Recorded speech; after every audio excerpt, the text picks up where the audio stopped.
welcome to episode 73 of my POA podcast, Black Hand and Beyond. Tonight's episode is Who Wants to Be a POAer? Section 4 or episode 4, whatever you want to say. So we've had three editions of Who Wants to Be a POAer so far, and this will be the fourth one. We have three great guests tonight, so it's going to be fun. If they go all the way to the end, like the game show it's based on, then there will be 15 questions each. They do have some lifelines they'll use, two 50-50s. That's where I take away two of the wrong answers, and then two Ask the Audience, and that's where you guys come in. I know it's still early yet, not a lot of people are in here. We got a hello everyone already, so that's good. We run a little bit late because I was talking to Megan on the phone, just warming up a little bit, and I didn't get in here until 6:15 because I just sold the farm truck and literally had to do some other financing. I just got in here. Good thing I was prepped with all the questions and everything, so I have all 45 questions here. Our special guest tonight, the last one tonight, will be Jeremy Stevens from Kansas, Sterling, Kansas. We all know Jeremy and Julie, their J&J program up there. They raised their 4 kids in POAs,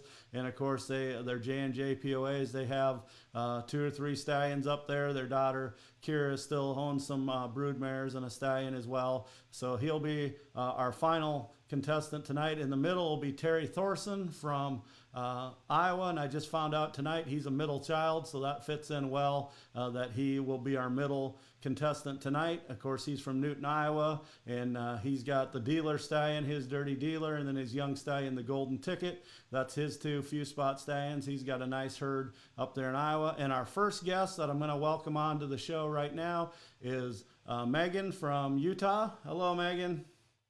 Hello. Hello. So you got dinner all done? You got everything done? Ponies fed, stalls are clean, like Garth Brooks said?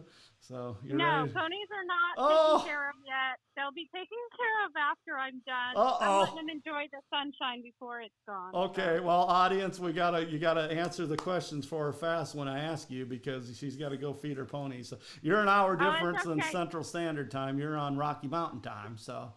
Yes. So it's still light outside. It's still light outside. Let me see. It's dark here in Oklahoma. I'm looking through the blinds. It's dark out there. So, all right. Well, you got a couple POAs, right, Megan? I do. I have a mare and a gelding. Okay, a mare and a gelding. So, and your mare actually comes from the J&J program. Yeah. Yep. Small world. Small world. Yeah. And I know Terry and Jeremy has some ties too with some of the bloodlines, so that's cool. I didn't mean that on purpose, but it just worked out that way tonight. So, and then you have a gelding that's a son of your J&J mare, right? Yeah. Yep. He is out of her and by Zip and Gold.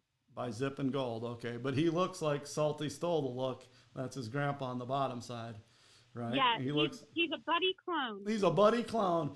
People that know Salty stole the look. His barn name's Buddy. He's let's see, he's an 06, I think. So he's what, 18? I think he might be an 05. I think he's an 05. I think he's 19. So I've known him since he was a little baby, and of course I've known Jeremy and Julie a long time. I didn't talk to you off the air about this, but were you the person? I'm putting you on the spot here, but I was walking down the stairs in Tulsa a year or 2 ago, and I was talking to somebody, I think my wife, and somebody grabbed me and said, "Are you Kent? I recognize your voice." And I think that was you, wasn't it? Maybe not. I've never actually been to Oklahoma. You haven't? So that wasn't you. No. Okay. It was somebody that watches the podcast, and it was somebody that had one of the JNs, and then they had a snow cap. So I was thinking it was you. So, okay. Maybe it was a Mandy. She has a snow cap. That might have been her. Yeah. And she was there a couple years ago. That was her, because she stopped me, and because I got all blushed in the face because she's like, "I love your podcast." And then Monica's like, "Don't get a big head. It's just the POA." So that was funny. Well, you need to come to Tulsa to the show. It's a good time. So. Well, it was supposed to, and then Dibs had other plans. So. Oh, I remember that. Yeah. Well, hopefully you get there. So, all right. Well, we're going to start the show. We got a couple people watching. There's 3. Gay English from Australia said hi all. She's on there, so we have an international audience. Tracy Keene from Florida is watching. We got another hello, Kent. So 2 of the hellos Hello, everyone, and hello, Kent. I can't tell who you are because it just says Facebook user, but you're starting to get a little audience, Megan. So when you get down to those tougher questions, they'll help you out. Now, audience, keep in mind, don't blurt out the answer on here. Don't type the answer unless I ask for the audience help, because then that doesn't make it fun, because Megan will be watching along too. So Terry, our next contestant, he's watching, and we got hi from Arizona. So there we go. Are you ready for your first question, Megan? Yeah, bring it on. Or should I say, are you ready for this whole experience? No, it'll be good. I won't. The questions will be tough at the end, challenging, but there'll be some funny questions and some stuff you like. So, I'm your wife. Okay, yeah, I see that, Monica. My wife's on here. All right. So let's put the cover up here so you won't see me going over here and getting the first question. So, okay, let's go to the screen. All right, here we go. Oh, we got Megan. We didn't play the theme music. Just a minute. Here comes the Who Wants to Be a POAer official royalty-free music.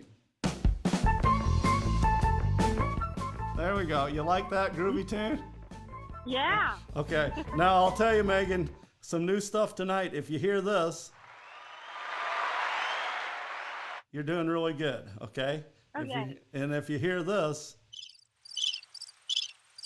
it means I need an answer. So I don't know if you can hear the crickets, but okay. Yeah.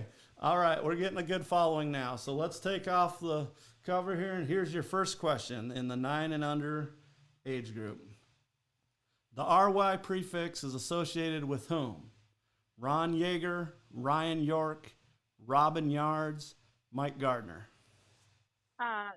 D, Mike Gardner. Spot on. Spot on. That was an easy one. What state do you live in?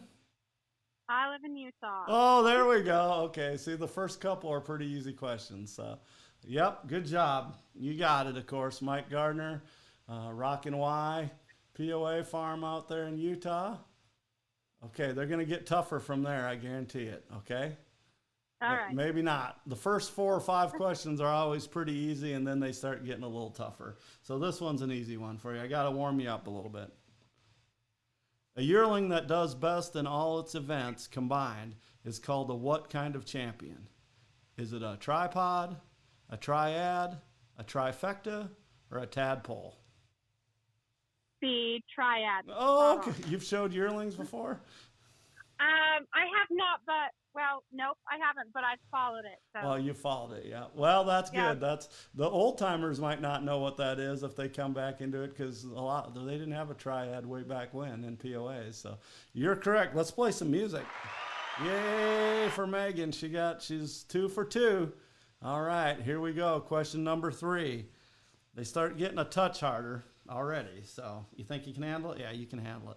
Yeah, until you get going to the real history, then I'll need some help. Right. Okay, here we go. Question 3, your last one in 9 and under. Julie and Jeremy Stevens J&J POA Breeding Programs Foundation is based from which program? Is it Santee, Docs, Salty, or KS's? It is C, Salty. Spot on. Yay! And what's the name of you got a J&J, and it's got Salty all over it. J&J Salty. No, J&J Misty Eyed Look. Misty Eyed Look by Salty Stole the Look. Yeah. Uh-huh. So there you go. There was an easy one right in your wheelhouse. So that's right. You got that right. So that was question number 3. So question number 4, you're moving on up to 10 through 13 now, age group. This one's in your wheelhouse too. So here we go. The Westworld normally rotates between which 2 states? Colorado and Utah, Arizona and New Mexico, Washington and Idaho, Oregon and California. It is A, Colorado and Utah. Spot on. Have you ever attended one? I have. So I went this year with good. my dibs. I took him. So you're pretty confident it rotates from Colorado to Utah then? Yep. Okay. Well, you're right, because it's going to be in Colorado this year. So, yay. Another wheelhouse question. That was good. Good job. Are you feeling comfortable?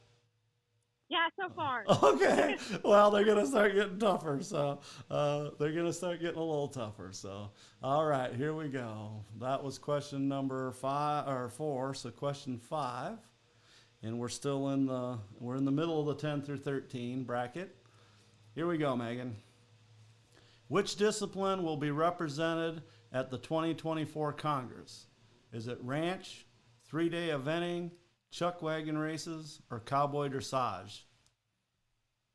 Well, I just saw somebody commenting on some stuff about it, so I'm going with A, ranch, spot on. A, ranch. You're on fire. You're on a roll. We got to play the other music. All right. You having fun yet? Yeah. Okay, I'm going fast because I have 3 guests tonight, and you seem to know all these answers. So. No worries. No worries. Okay, we're moving on to another page. So this is the last question in the 13 through, or what are we, 10 through 13 group. So you got to remember, when I grew up, the ages were a little different. So I'm just getting used. They were for me too. They were for you too, yeah. So it wasn't. Yeah, it was like 9 through 12. 13 through 18. That was 8 it. and under. Yep, so, 8 and under, yep. 9 through 12. Yeah, and they didn't put youth in front of everything. When my wife and I are going over the show bill now for the sponsorships, you know, she's reading some of these classes to me, and like we had somebody call yesterday, Jeanette from Colorado called, Jeanette Aarons, to sponsor a class for the Colorado State Club, and she said 18 and under. Well, they offer 14 through 18 and 13 and under. They don't offer 18 and under ranch riding anymore. It's not on the show bill anyway. So I had to call her back and go, which one you want? Because it's not on the show bill. So yeah, they've changed some stuff up over the years, just like the name. Yeah, it definitely was a different to get used to, because I kept wanting to say when I came back, but right. Now I got it figured out. You got it figured out now, yeah. Just like you're figuring out these questions. So here's question number 6 for you, the last one in this age group. National Congress Grand Champion Stallion Z Party Starts Now is what color? Is he a buckskin, a palomino, black, or chestnut? He is a buckskin, spot on. Oh, you pay attention. Yes, he is. I did. I love him. He's a very nice looking little boy. Oh, good. He's one of our sponsors for the Stallion Showcase. So we threw him a little treat there, and he became a trivia question. So, and of course, you are right. He's a buckskin, and he was the grand champion 2 years ago now. So that's cool. All right, you're moving along, man. You're clipping. You're in 14 through 18. So I'm going to have time to catch the early lunch tonight. I thought I was going to be late for supper. Okay, so question number 7 we're moving to. We're going to get into a little bit of history here. This is the start of 14 to 18. Okay, Megan. The famous POA stallion Dragon originated from where? Was it Canada, England, Scotland, or Mexico?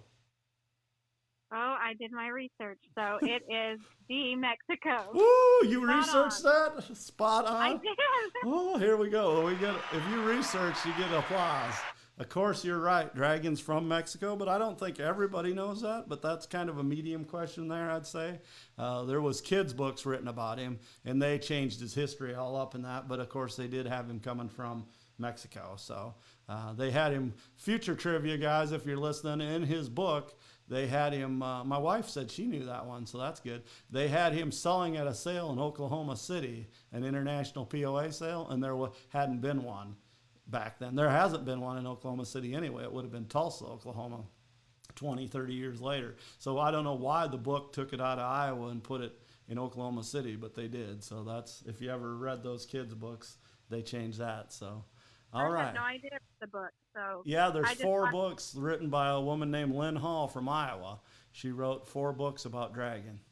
So, yeah, they were really popular back in the day. They sold for they came out in the 70s, early 70s, I think $3.75 is what the books were. And a lot of them were in libraries, like school libraries and stuff, and elementary schools. So they were children's books. A Horse Called Dragon was the first one. So I'm setting up future trivia questions, Megan, for other people, so if they pay attention. So Thanks. You're welcome, guys. You're welcome. So speaking of that, question number 8 is one of those type of questions. It's, if you watched our podcast, you'll know this question, okay? If you don't watch the podcast, you may know it anyway, but a little bit of history coming up here. So, question number 8, and this is the second question in the 14 through 18 group. The Van Eyck's Wooden Shoe Ranch is located where? Greenville, South Carolina, Raleigh, North Carolina, Stone Mountain, Georgia, or Plant City, Florida? Oh man, I know they were on last week and I totally missed it. Oh, there you go. You missed it. Oh. But let's see. But. Can you take 2 of them away? I can take 2 away. Yep. So let's see if I can go over here and do it. Let's see if this will work.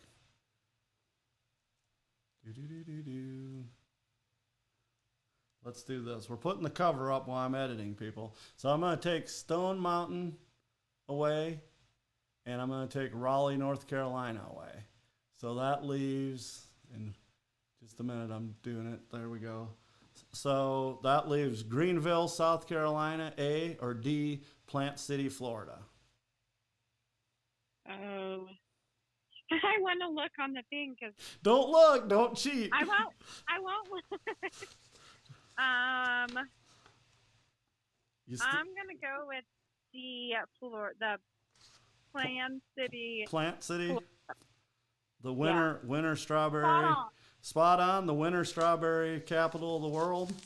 And I learned that last week from Antone Van Eyck. That's from Plant City, Florida. You're right. Woo! All right. Good job. So I didn't know if it was Georgia or Florida, so I'm glad you took that. Oh, so if I would have took one of the Carolinas away, it might have been rough for you, huh?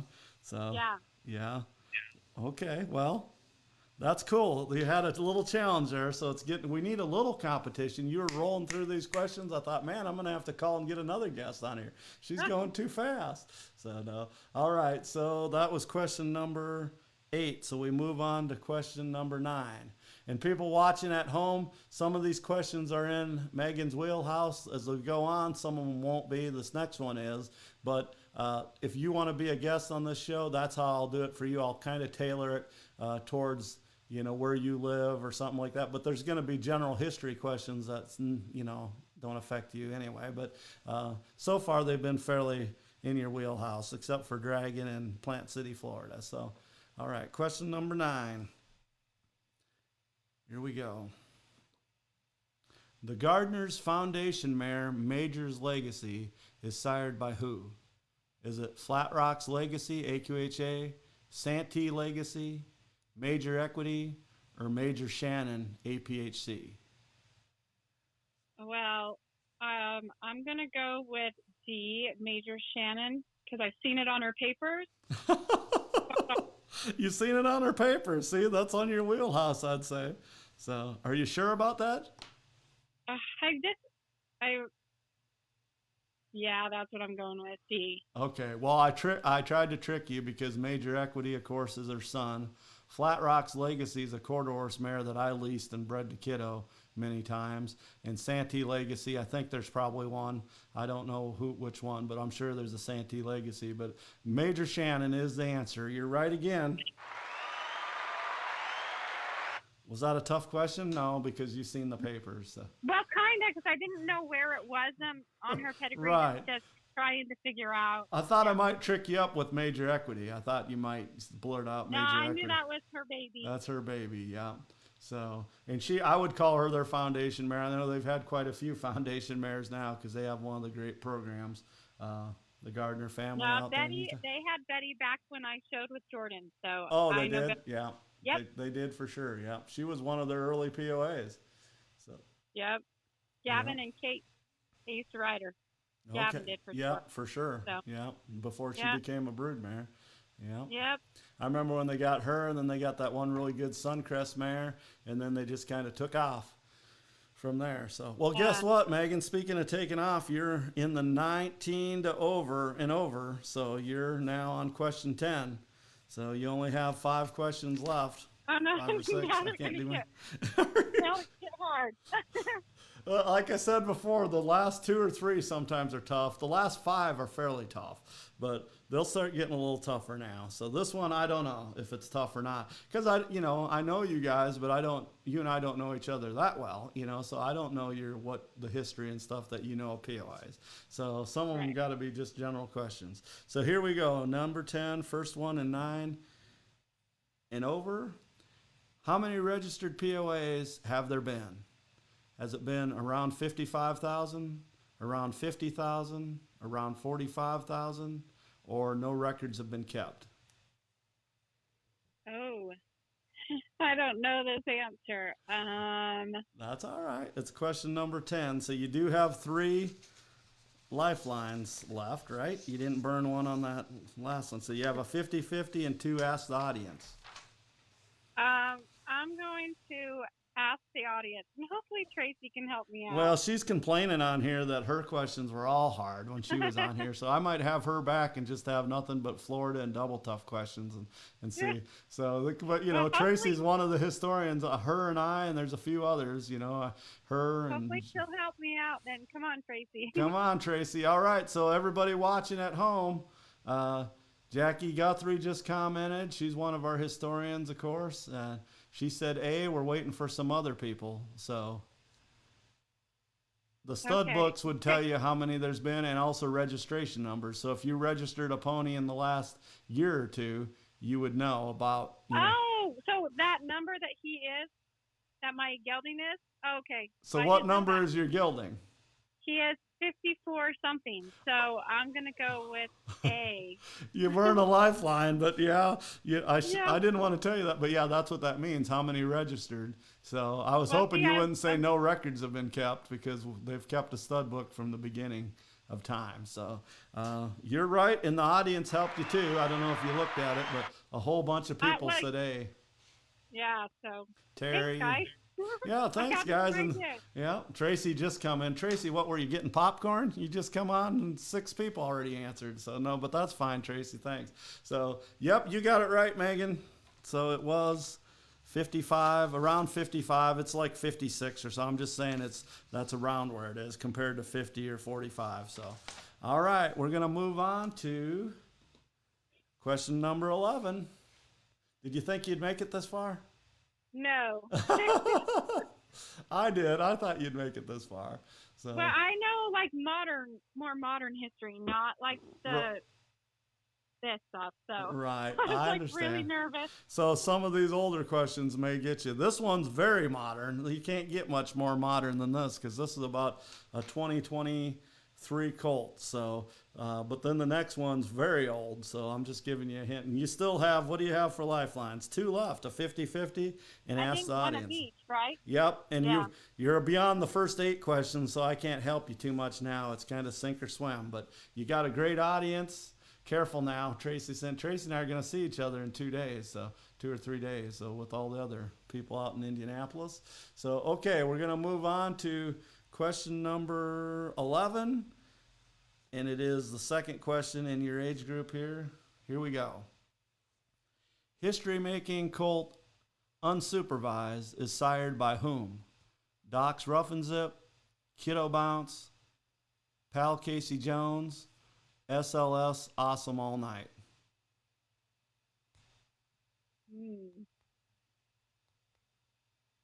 You can't help me on anything, huh? I can't. Well, I can just tell you he's a 2023 colt that made history. So he's a new colt. So, but them are all stallions that are still alive too. So that didn't help you too much. Is he the colt that? Well, I guess you can't tell me. In Congress, that one? I can tell you that. Yeah, I can tell you that. Tracy said trick question. So.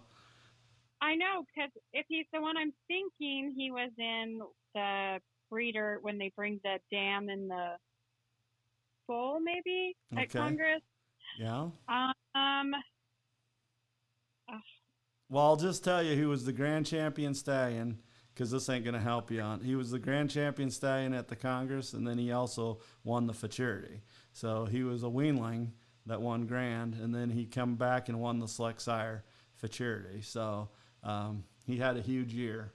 last year, and he's Okay. already done well this year. I think he won Grand at the maybe Grand I want Gilding at I Fort want to Worth. say that he's Cal Casey Jones, but I want to say Kiddo Bounce. So Why don't you use a lifeline? okay. Um. You want to do 50-50? I'll be nice to you. If you do Yeah. 50-50. Throw away, but not take away my one that I one at least one of my ones that I got. So if I was a jerk, I just talked you into 50-50. I'd leave Doc's Rough and You'd leave Tough my and two Kiddo that I Bounce. think. Yeah, but I won't. Or Yeah. what did you say? You said Pal Casey Jones and Kiddo Bounce, right? Yeah. So I'll leave Doc's Rough and Zip or Kiddo Bounce. I'm going to go with the Kiddo Bounce. Spot on. You're one of the best contestants I've ever had on the show. You're doing a great job. I thought I went between. I was like, is it Cal? No, but then I was thinking, it's got to be Kiddo Bounce because he was leopard, right? Right. Well, it's kind and Kiddo Bounce bred to quarter horses throws a lot of leopards, and that's what this cross is. But and then Doc's Rough and Tough is a big time sire right now, and Casey Jones is too. SLS Awesome All Night's just getting going, But he made history himself as he was the first baby to win Grand Awesome All Night. So that's where it's a little tricky. And then Pal Casey Jones and Kiddo Bounce was at the same farm, so that was a trick there too. So I was like, I knew it wasn't the two. I just couldn't decide between the two, and I was like, right. So I was leaning. So I'm And glad. Tracy said it was announced incorrectly at the Congress, so that I didn't realize that, but I did know there was a little Pal Casey Jones or Kiddo Bounce, but he is by Kiddo Bounce, so that was and you got it right. So there you go. You're moving on to question number 12. Yay! That's me clapping, not the machine. Yay, Megan. Audience at home, I hope you're clapping for her. So we got quite a few people watching, I think. So that's good. All right. Are you ready for your final question in 19 and over? Yeah. She's like, yeah. I'm glad you're excited. You're more excited than I am. So, okay. I'm a little nervous. A little nervous. Okay. I got to get the question. Let's see. Here we go. Don't be nervous. You've done so well. And you still haven't asked the audience, and you have a very good audience tonight. So I'm buttering up the audience for you. So, okay, here's an old history question. This is about as old as you can get, okay? So hopefully you did a little research. Siri Chief was born in which state? Was it Arizona, California, Oregon, or Iowa? I know he was in Arizona because I listened to his episode again. Good. So, but I'm trying to think if the lady that owned him and registered him was in Arizona and he came there. I'm just going to go with a spot on Arizona. It's a trick question. So it was a trick question. He grew up in Arizona. He was 2 years old when she bought him, but she was originally from the Portland, Oregon area. And Jim Hoffman from Portland, Oregon bred the colt and raised him. And she picked him up in Oregon and brought him back to the Red Tail Ranch in Arizona. And that's where he became famous as a POA, is Arizona. But it's, that was a tougher question, but you only had 3 questions left. So I told you they start getting tough. The last 5 questions. I looked at him and I wrote down that he was in Arizona and I knew that she bought him, but I couldn't remember if he was purchased in Arizona as well, or if that was where he was bred. Darn it. Right. You should have. Tracy said Oregon, so you left one on the table. If I only had one guest tonight, I'd keep going. But with 3 guests, I'm not. You did great though. You made it all the way to question 12. Woo. So. Well, thanks for letting me play.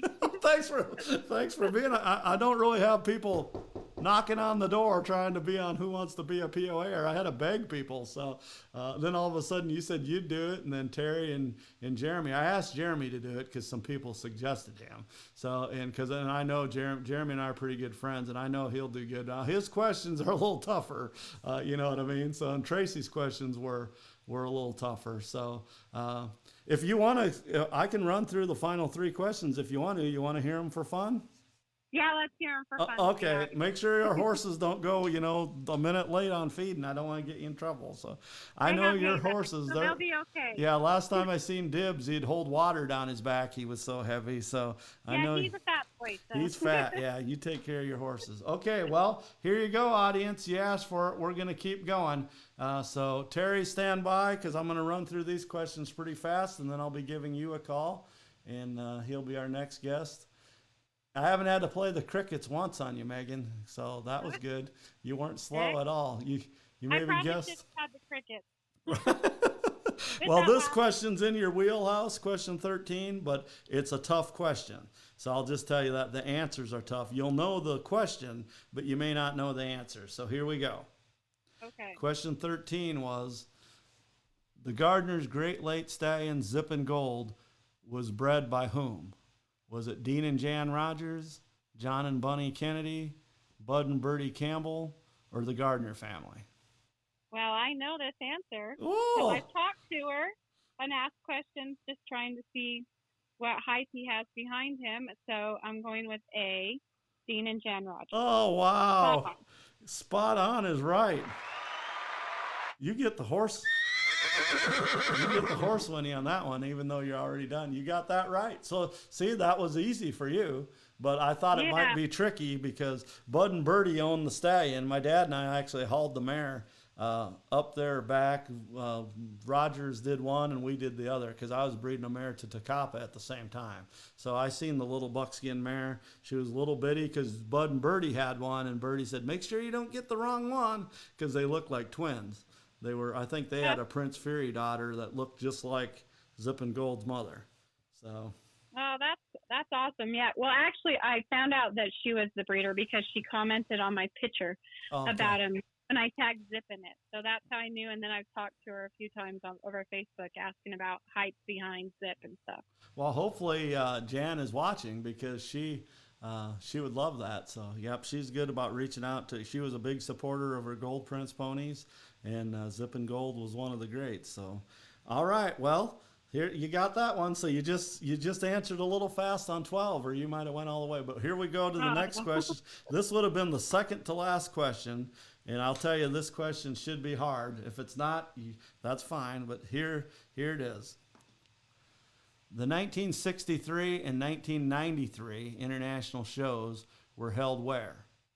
Farmington, Utah, Detroit, Michigan, Des Moines, Iowa, or Tulsa, Oklahoma? I'm trying to see if I can make mine. Okay, A is Farmington in 93. Yep. I wasn't showing POAs in 93, but I know we held.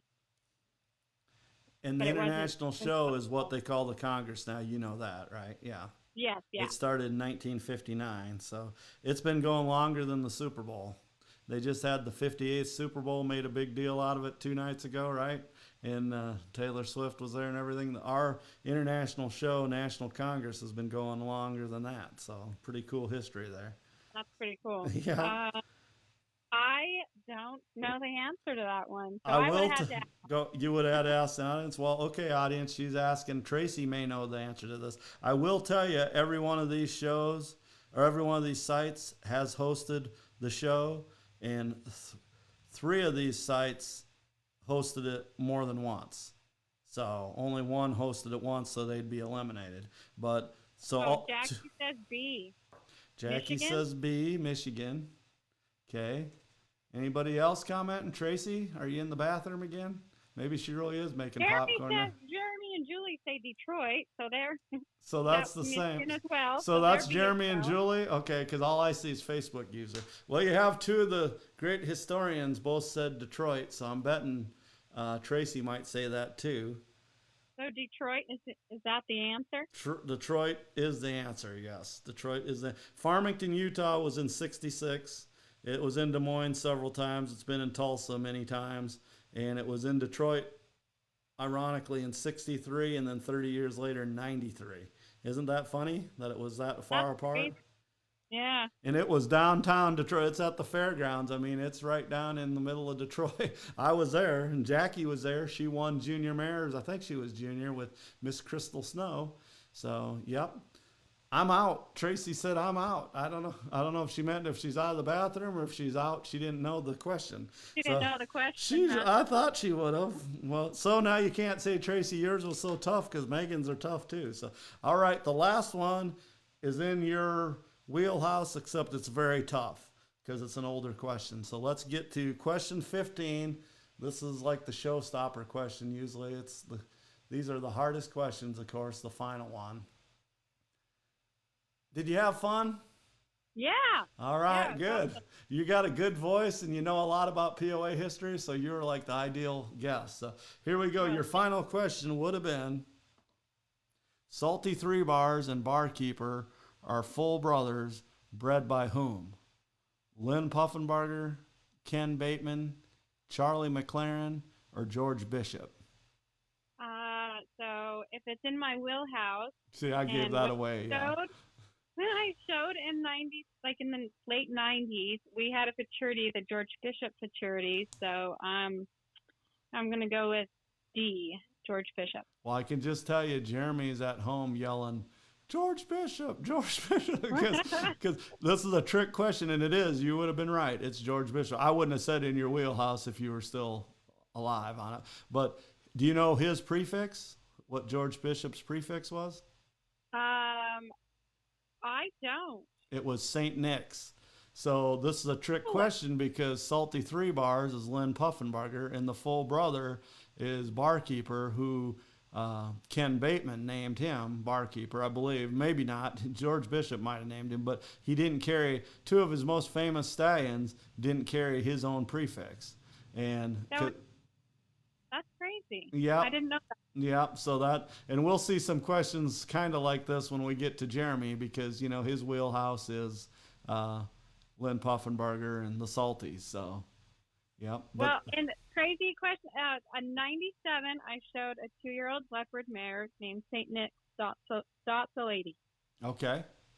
So I did not know that that's where she came from. Yep, Well, George Bishop, St. Nicholas Pony Farm, the greatest thing for kids since Santa Claus was his slogan, and he had POAs pulling a sled with Santa in it instead of reindeer. They were spotted, blanketed POAs, maybe some were leopards. I've had it on here before, and it's cool. He was a great promoter. George Bishop did a lot for the Utah Club and a lot for the Pony of the Americas. So, and he... Oh, that's really cool. I did not know that. Yep. Yep. So that, see what I said, it's in your wheelhouse. So I gave it away, but I wouldn't have said that if you were still alive because you would have said, well, George Bishop, Tracy just said she got to visit George at his farm. So that's cool. He was a super nice man. Yep. He was a very highly educated man and he loved POAs. So he, West Bonneville, I believe. And then he had a place in Oklahoma. That's the connection with him and Lynn. And then Lynn ended up with Salty Three Bar. He put his own name on him. He was going to name him, I think, St. Nick's Good Bars or St. Nick's something. And Lynn said, I want to name him Salty Three Bars. So that's a little history there. And then Barkeeper became famous. You know, he went over height for his time. He didn't go over 14 hands. Today, he'd be almost a medium POA. But back then, he went a little over 14 hands. So they syndicated him and bred him to a bunch of mares. So. Oh, that's neat. I didn't know that. Well, you did very good. You got the question. You got question number 13. So you got one of the professional questions. So, wow, you'll have to come back. I'll have to get some more questions maybe next year or sometime. And you studied up, so I could tell. Well, do my research. Do your research. Do your research. Do Siri. I'll do one on Siri Chief, and you'll have to do your research. So. Oh, I did I watched that podcast. You watched that podcast. It was just you guessed too fast on Arizona. Yeah. That was a trick question. I'm sorry, but you still did great. So well, thank you. You get an imaginary prize, a door prize. So yay. And everybody clap your hands for Megan Sorensen. I'm saying your name right? Yep. That's kind of a Minnesota name. You're not from the Midwest, are you? Nope, I'm born and raised in Utah. Oh, that's cool. So. That's good too. All right, here we go. Here's the one last. Yay! Good job. And here's a little full Winnie for you. There you go. Well, all right, Megan. You. Thank you. Thanks for playing along. And I'll see you. Hopefully I see you in Tulsa, but maybe I'll see you somewhere in the future. All righty. Thanks for having me on. You're welcome. Bye. Bye. All right, that was Megan Sorensen from the great state of Utah, and she did a wonderful job. Thank you, all you guys, for helping her out.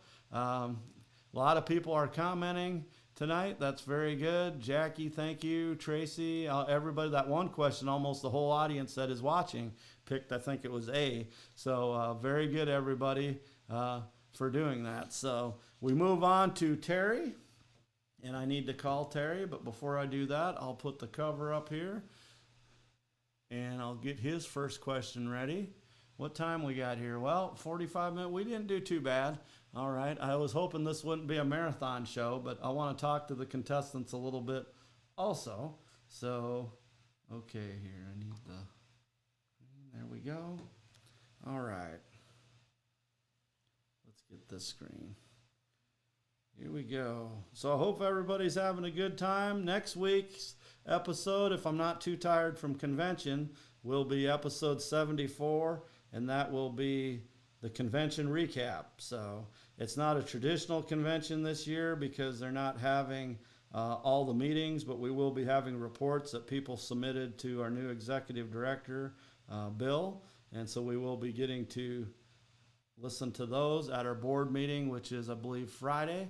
So we're leaving Thursday to head up there to Indianapolis. Stella's coming with us. My beautiful wife will be with me. So we're going to have a good time at the convention. It's been a while since I've been to a convention.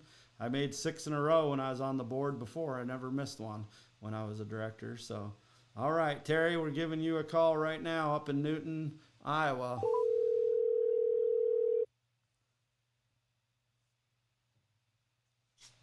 Hello. Hey, Terry, how you doing tonight? Good, Kent. How are you? Good. I'm taking a drink of Pepsi Zero Sugar. Maybe they'll sponsor the show for me since I mentioned their name. There you go. There we go. Did you watch Megan? Oh, yeah, absolutely. Talk about setting the bar high. I know. Don't get nervous. Good thing I got some in your wheelhouse, too. So, yeah, she was just rolling. She was rolling along. She did awesome. I'm going to say your questions are a little tougher because you've been around a little longer in POAs. Not saying you're old or anything because you're not. And then Jeremy's are going to be even a little tougher. So I apologize to Jeremy. But, you know, I consider him one of the few historians in the breed. So his are going to be a little tougher than that. But, again, they're geared towards him just like yours are. So.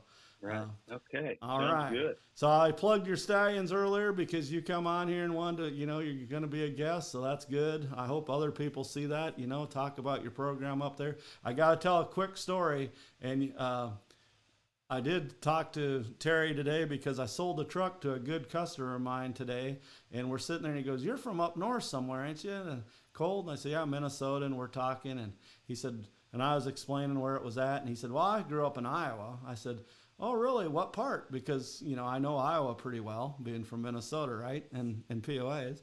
And he goes, "Newton." And I said, "Newton?" I said it just like that. I go, "I have a friend in Newton. In fact, I'm going to be talking to him live on my podcast." Of course, he looked at me like I had 3 eyes, He's like, and I said, "Yeah, I do a podcast about those ponies, And I said, I go, how long ago? I thought you grew up in Alva, Oklahoma." He goes, "No, I'm from Iowa. I came down on the harvest, and that's how I met somebody in Oklahoma, and then I just ended up, being a rancher here." And I said, "Your name then?" And he goes, "Did he have a brother named Curtis?" And I said, "Well, no, it would have been younger than him," he said. And I said, "I know he has a brother younger because I seen him on a picture on a horse." So, yep. Yeah, he went to high school. He said, Did your friend drive race cars?" And I said, "I think sprint cars." And he said, "I think his brother did too." He goes, "Yes." Yeah. And I said, "That's them." Yeah, small world. Isn't that a small world? And of all nights, the day we're doing this show. So, yeah, I wanted to share that story with the audience tonight because I thought that was just a cool story that just happened, So, and if if he wouldn't have said Minnesota, or if I wouldn't have asked him what town, I would have missed it. I would have not even known. So, all right. Well, are you warmed up, Terry? You ready for question number 1? Hey, I think I'm as ready as I'm going to be. Okay. Well, the first 3 questions are pretty easy. I will tell you that. First question is really easy. So that'll warm you up. So here we go. All right. Okay. Question number 1 for Terry is, Howard and Wanda Victor used which prefix? high views, high vuz, high tops, or high five? Oh boy, I'm going to go with A, spot on. Hey, spot on. There you go. You're getting the music real early. You're getting the clapping. All right. So, little background. You grew up around the Victors, right? I sure did. I spent a lot of time as a youth at the Victors. They were almost like a second family to me, and of course at the shows quite a bit. But right. Yep, great family. Great family. Did a lot for POAs. Of course, Howard was a board Absolutely. director. Wanda went on a long time after Howard's early passing and was a widow and raised a lot of POAs long after that. So, hopefully Becky's watching tonight. I tagged her in quite a few of these posts, and she liked all of them. So, okay, the second question is going to be in your wheelhouse too. It's a little tougher, but not that tough for you, I don't think. Here we go, Terry. Which Wieskamp quarter horse stallion was utilized by Bob Roseland? Was it Skipping Choice, Summer's Agent, Something Classic, or Skipper's Sport?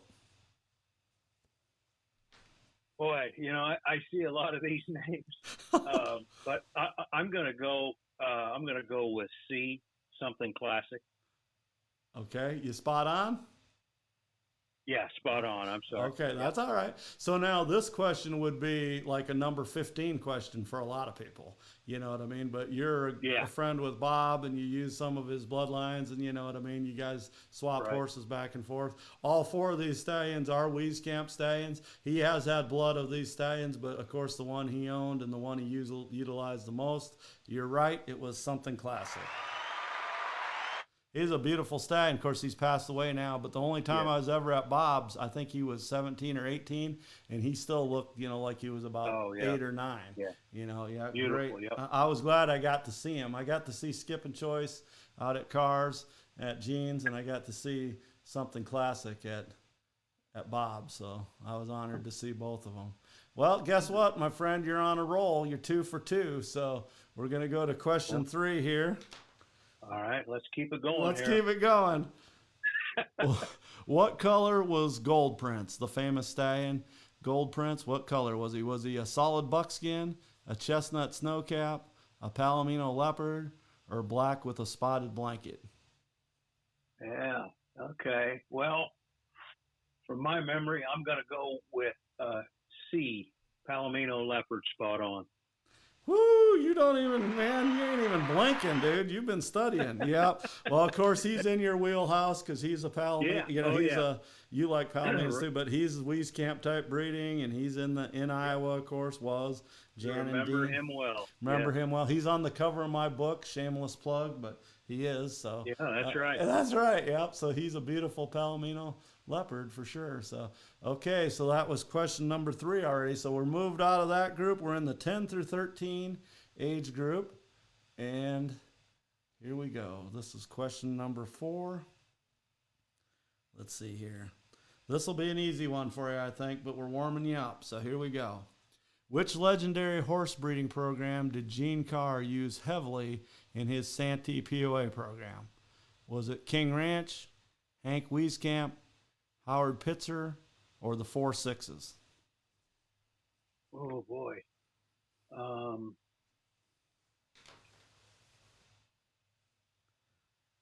You're making me nervous. I got to take a drink. Yeah.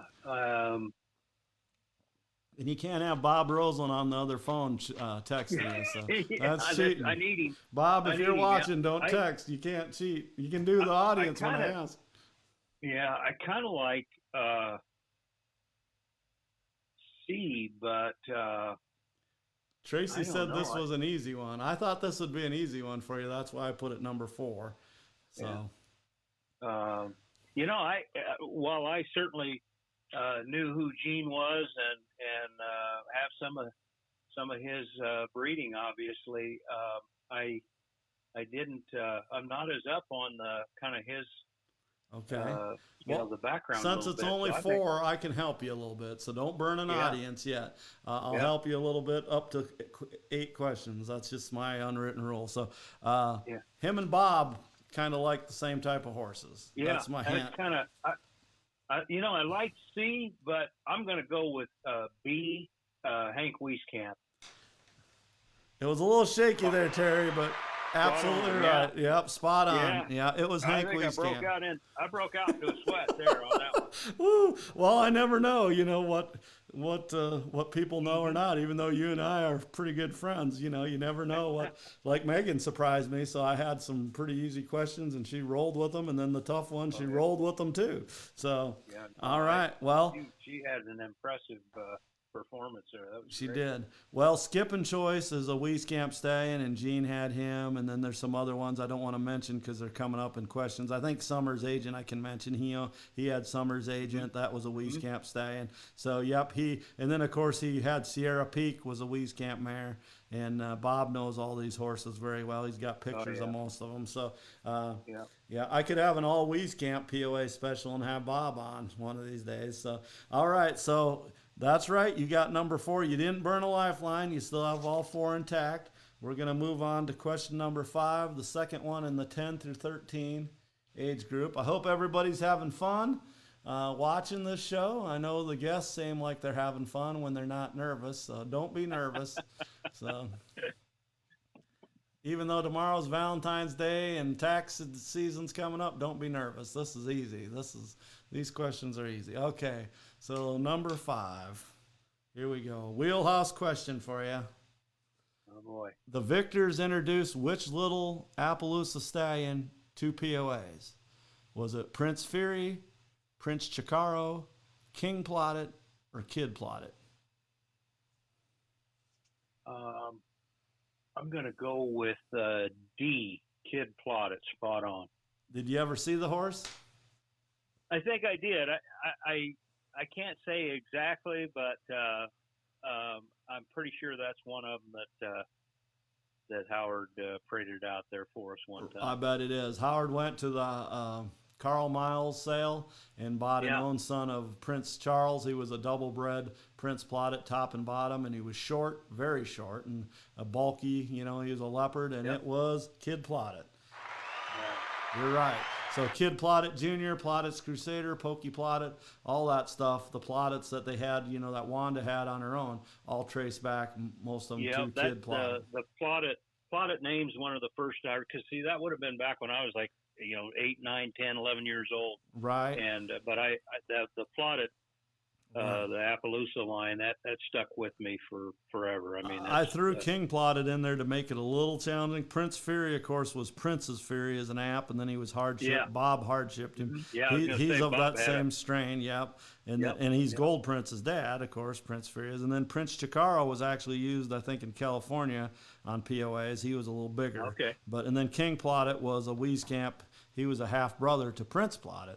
He was from the first generation after Red Plotted. Oh yeah. So, all right, man, we're turning the page. We're on the second page for Terry already. Question number 6. So I got to play a little. You're doing so good. You get some of this. You deserve some of that 70s music there. So, yeah, here we go. Question number 6. I got to look it up. Okay, boom. Here we go. You ready, Terry? I'm ready. Okay. Here we go again, staying in your wheelhouse. The victor's loud-colored, homegrown stallion, High Views Quo Vadis, was sired by whom? Was it Kid Plotted, who we just told you they had, Appaloosa stallion, H.W. Oichi Chief, Plotted's Crusader, or Siri Chief? He's my all-time favorite because of his loud color. Right. And so if I miss this one, I should be kicked off the show. That's why it's number 6. 100% spot on. B as in boy. All right. Well, it was kind of a trick question because Kid Plotted, I just led you into that he could have been a Kid Plotted, but he was older than that. Plotted's Crusader's younger than that. So yeah, well, all 4 of those were great stallions, no doubt. Right. But you're right. HW, who I thought as a kid was for Howard and Wanda, and it wasn't. It was for somebody else in Iowa, a different app breeder. And because he was born in Appaloosa, and he was so short, the victors hardshipped him as a POA. Yeah. HWHET. Yeah, he was a dandy. I saw him several times. Yeah. Yeah, and then of course Quo Vadis. You guys watching at home, you've seen those pictures of him at the Stardust, and that's cool. I mean, we should have that on our website, on our history page on the POA website, I think, and along with 100 other pictures. But it's black and white, but it's such a beautiful picture. And he was a great example of a POA. He was born in 68. That picture was taken in 70. And as time went on, he didn't have the long tail or the Arabian type head or the modern quarter horse head. But for his day, he was a good looking dude, Yeah. So Quo Vadis was, yeah. No problem seeing color at 40 feet. Right, and he threw a lot of that color too. I mean, High Flyer, with that Butch Hammer had, he was colored like that. Ken Nielsen out in South Dakota, one of Gene Carr's friends out there, he had Lazy N, Easy to See. Lazy N was there. He was a son of Quo Vadis. He was colored a lot like him, and the list goes on and on. So he wasn't a color producing color, but when he did throw color, a lot of them looked like him. So that was a cool fact. Yeah. Okay, well, guess what? That means you're moving on to the 14 through 18 age group, and you're on question number 7. So you're doing great, Terry. I'm proud of you. Well. Here's another Iowa question, but I don't know if you know this answer, so it's in the middle. I still can help you out a little bit because you're not to 8 yet. So here we go. Okay. Ray Peets raised POAs near which Iowa town? Was it Rockwell City, Marble Rock, Spencer, or Storm Lake? Easy. I was a big Ray Peets fan. Good. It's C, Spencer, Iowa. Woo, man, spot on? Spot on. Good. I already did the clapping, so you better be spot on. I was there once. Yeah. Were you ever there at his place? I was never at his farm, but of course he was always a great supporter of the international sale. Oh, he was, yeah. Always had some super, super loud ponies. Yeah. Great person. I got to talk to him a couple of times at the sale, and I was always impressed with his breeding program. We were too. My dad and him just hit it off. Of course, my dad became really good friends with Bud Campbell, and a lot of people might not know this, the modern people, but Bud Campbell, Max Nebergall, and Ray Peets were like the three, just a trio. They'd go out to exotic animal sales together. I think they went to Kansas down to McLaren's. They'd go all over. They'd go to a show. They would travel in caravans, and I'm talking when they were older too. So, of course, Max got out of it when he was an older gentleman, and went into minis. But Bud stayed in it till he passed away, and so did Ray. But the Driftwoods and Spencer out. But what makes this question tough for some people, like even Tracy said, glad you know this one hard. Rockwell City. I was going to say that's Ruth P. Coy, and Marble Rock are the Murfelds. The Murfelds. So that was the little trick. So because I figured it'd be easy because I knew you looked up to Ray and liked Ray. He was a big supporter of the sale. Talk about leopards. He kind of overshadowed because he raised such good quality. And Hive Avatar's mom, he isn't the one that bred her to Series Silver Prince, but he raised Hive Avatar's mom, and she was way ahead of her time. Of course, she ended up going over height, but he raised a lot of horse-looking horses, ponies. I mean, he pushed the look, and it helped a lot of other programs along the way, like Jackie's and even Gene Carr's, and I know our program. And and you got some stuff that goes back to to him now, so your young stud definitely goes back to some Driftwoods. So all right, so and Vince Benna was from Storm Lake. That's right, Jackie, we hadn't got to D yet, but that's why I threw that in there. Vince Benna, Storm Lake. Oh yeah. Murfelds was Marble Rock. I picked all 4 towns. I didn't want to put Charlton or that town or Sheridan or whatever, and I didn't want to pick Sheridan. Yeah, well, that'd be our friend Stones. Right. And then Indianola would be Victor. So then we're a little too close to you. So I thought I might trick you up, but I didn't. All right, so we're moving on to question 8. Man, you're doing a good job. All right. Well, thank you. People just tuning in, we're with our second contestant tonight. Megan Sorensen was first from Utah. She did a great job. Now Terry's rocking it out on the 4th edition of Who Wants to Be a POAer. If you want to have fun like all these guys, just come on and join us. We'll have another one soon, maybe in a month or two or later in the year. We're moving on to question 8 for Terry, which is the second one in 14 through 18. Here we go, Terry. All right. Bob Roseland's little broodmare, Campbell Brown, is a daughter of which well-known POA stallion? Is it Gold Chips, Dual Plotted, Campbell's Dreamcatcher, or Two-Eyed Sunny? Okay. Well. Uh-oh, we almost had the crickets. Well, you hesitated a little bit. So people that don't know, you and Bob are good friends. You know, how far do you live from Bob? Oh, well, probably 23 miles or so. Okay, so that's a big gene pool there of POAs, quarter horses, and Appaloosas. Yeah, so. I'm closer yet to Dean and Janet Damon and Corey and Angie. So okay, yeah. But no, I know this one. I'm going to go with B, Dual Plotted. All right. Well, spot on. Well, people watching at home, if you don't know Campbell Brown, she's one of Bob's mini mares. I guess he still has her, but she's the mother to Chamois, right? I believe. That's correct. Yep. And then you have a mare called Chocolate Kiss, right? I do. Yeah. So he's. Yeah. Yeah. That I've told Bob many times if he ever wants to part with Campbell Brown to let me know. I'll be right there. She's a short little leopard mare, right? Oh, she's beautiful. She's beautiful. She's a beautiful mare. Probably as nice a small mare as you'll ever want to see. Right, and she's was an Eastern product. Maggie's Cocoa Chips or whatever, I believe, is the mother. That's a Gold Chips daughter. That's why I threw that in there. And then Campbell's Dreamcatcher was an Eastern famous stallion, just like Gold Chips and Dual Plotted. And then I just threw Two-Eyed Sunny in there because, old that one stallion that Charlie has, that Bob had, he was a son of him. So I threw that in there to try to trick you up a little bit. Yeah. Haven't been able to trick you up yet, so you're doing good. Well. All right, we're moving on to question number 9, and this is the last question until you move into the really tough questions, okay? Oh boy. Oh boy. So don't get nervous, but get ready. Okay. So I gotta find number 9. Here we go. Live TV. So we're right there. Boom. Here we go, Terry. What was the name of the half Arabian POA stallion that stood in Iowa for many years?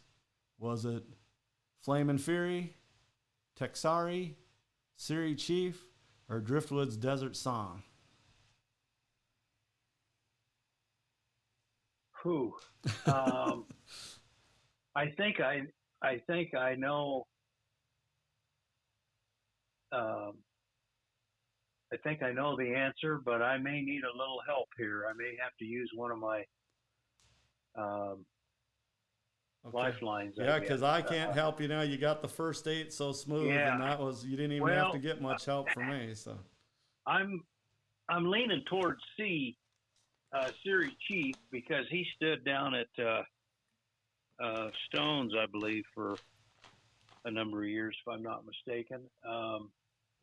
And I know he had some Arab in him, but I'm just not. I don't know. That half Arabian kind of scares me. I'm not sure. I will tell you that 3 of these are by or out of an Arabian, and one's not. One has Arabian blood, but 3 of these actually have a registered Arabian as a parent.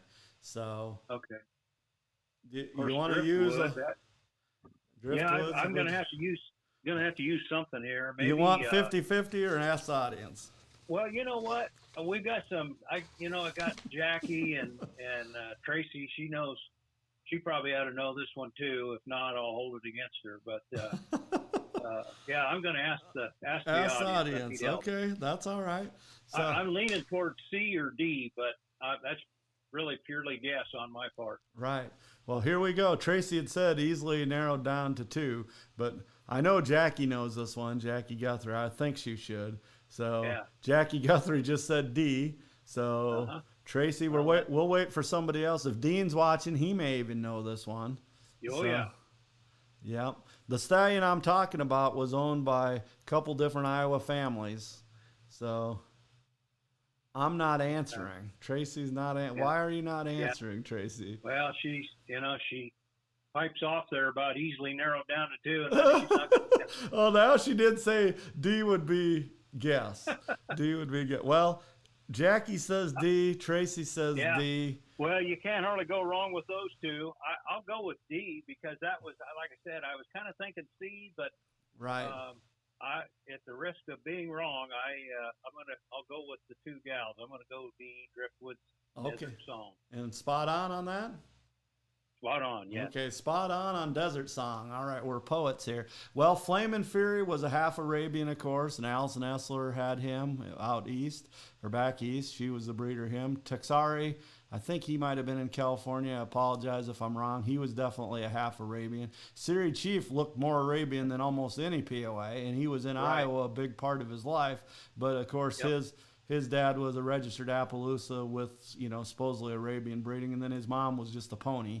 But Driftwood's Desert Song was definitely, his one parent was an Arabian. So they were right for you. You got it right. All right. Well, thank you. Hey, thanks for the audience help. I was that tripped me up a little bit. Tricked you up a little. But I knew you liked Ray. Ray. Ray Pete? Yep, and I think it was an accident because I never knew that about that horse. I never seen him in person. He was long gone already by 82 or whenever we got in, or he wasn't around, but the old catalogs, I'll post a picture of him. You've probably seen pictures of him. Yeah, and Tracy just said Texari was in California, so good, I was right on that. But Desert Song was born on Ray's place, and I think somehow an Arabian stallion bred a POA mare, something like that, and it wasn't supposed to happen. But he came out with a beautiful blanket, and in those black and white pictures, he looked like a vivid black with a big old blanket with spots. He might not have been black. He might have been dark brown. I think Vic Clark had him, if anybody knows the Clarks. I think he leased him from Ray in the 70s, or maybe even owned him. So, interesting. And Gay English from Australia said Desert Song is very Arabian. So, I see that. Yeah, his head and neck, I'll post pictures tonight or maybe when I'm out in Indianapolis. I got some downtime in between meetings. I'll post some pictures. I only have one picture of him, and it's from the catalog. So that's one of the other reasons I'm preserving history. I got along with Ray so well, and as an older gentleman, he got Parkinson's, and he would write me letters, and he would apologize writing in the letter because of the shaky handwriting, but I just enjoyed his friendship so much. But he went and just threw away all his POA stuff. I ended up with like 2 or 3 pictures that were on his refrigerator that people had sent him, and he got rid of all his stuff, and he wasn't mad or anything. He just cleaned house so the kids wouldn't have to, and we lost so much history there, like colored photos of Desert Song. They may not even exist. I might look for one at the office when I'm there because, he was registered, so there should be a photo, and in the 70s it might have been in color. So, but I'll post that if I find it. If I get allowed back in that room, I'll look up a picture and I'll put that on here for history. But guess what? We're going down the rabbit hole a little bit because, Terry, you just got number 9 right. So that means you're heading into a little tougher questions, but they might not be for you. You might know them just bang, like Megan knew that one so easy, Some people didn't know it, and she knew I guess we'll find out. We'll find out, yeah. So, okay, putting the cover up, and we're moving on.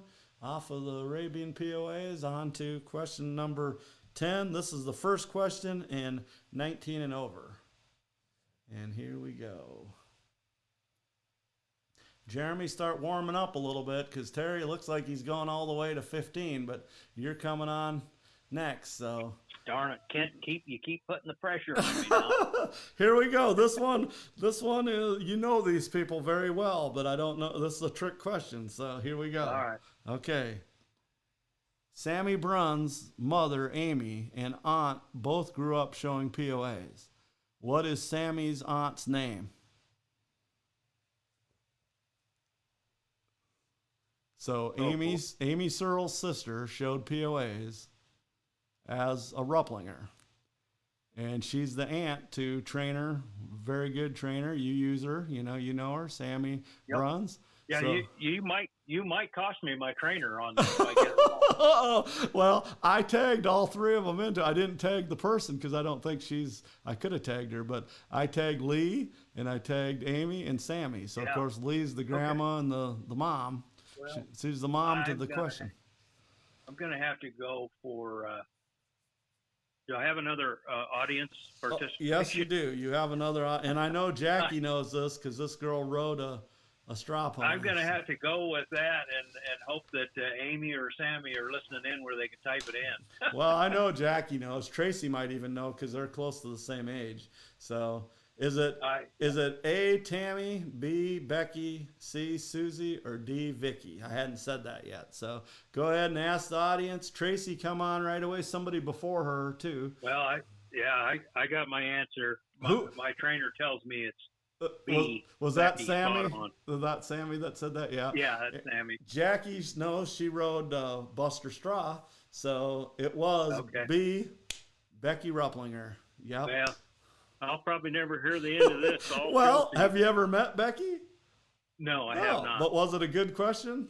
It was a good, very good question. Yeah, so I love putting these questions together. You know, it's hard answering them, and I haven't never asked a question that I didn't know the answer to. I'm not bragging or anything, but I don't do that tough of questions. I know I don't like research one and go, because I do ones. Of course, this was in my wheelhouse because Amy's about my age. I think Becky's older, but just a year or so. So I grew up, about 70 miles. I've seen pictures of Amy and Becky on their ponies, but I guess her name was probably mentioned, but I didn't. It went right over my head. They had JBJ's Peppy Joe, so Jackie knows that, and then of course Buster Straw. Jackie helped create the straw ponies with Bruner's Double L Dickens. So they had a Bruner's product from Wisconsin, Buster Straw. Of course, KK's Rio Tough was one of Amy's. They had Walk On too. They had a whole bunch of well-known POAs. And then Sammy, whole nother generation, she had a lot of great ponies too as a youth. So yeah. All right. Good deal. Little help from your friends. You're moving on to the next question. Man. Woo! Yeah. Yeah. Well, I knew that one would either be simple or really tough. So that's why I put it in there. And I had to put it around 10 or so, because if it was 15 and you knew it, it would be way too easy. No, truth be told, I should have known it, but I didn't. That's all right. Well, hopefully you're not looking for a train. No, I'm sure. I hope Sammy thinks it was a good question too. So I'm proud of that question. I think she likes my pony well enough. She may keep me on. She may keep you on. Yeah, you got pretty good ponies. She conditioned your baby that did so well last year in both big futurities. So yes, she did. She did a great job. So, and that's a good filly. All right, we're moving on to another question that possibly could be in your wheelhouse because they're all Iowa people, but it's a very tough question. So you still have two 50-50s, and you may have to use one on this one. Okay, Terry? All right, here we go. Audience watching at home, we're on question number 11, the second one in the 19 and over age group, and here we go. Who was the 9th member of the POAC? So the 9th family, 9th person ever to join officially. Was it Ruth Pecoy, Ray Peets, Ed Murfeld, or Keith Stone? This is a tough question, buddy. I'll tell you that. So keep your chin up. They're all early-time Iowa people. Wow. Well, first of all, 4 outstanding POA folks there. I mean, all Hall of Famers. You talk about history. Right there it is. I would tend to think, it's going to probably trip me up. I just off the top, I would probably guess either Keith Stone. Well, good grief, I don't know. I'm going to have to take 2 of them away, I guess. Okay, and now I'm sitting here thinking, crap, what 2 do I take away? Because I don't want to mislead you. So they're all pretty close. That's okay. One got in quite a bit earlier than the others. It's just tough to see him. So I think I'm making this easy. You got to remember the times too. It was in the 50s, so Right. that's a hint. Right. I gave you a big hint there. Maybe I'll explain what the hint was supposed to be. So whoever just put that, we're not asking the audience right now. So whoever put that, please don't put any answers. So, but that's fine. So here we go. We're gonna take away Ray Peets, and we're gonna take away Keystone. So, Terry, Okay. the answer is either A, Ruth Yeah. Pecoy, or C, Ed Murfeld.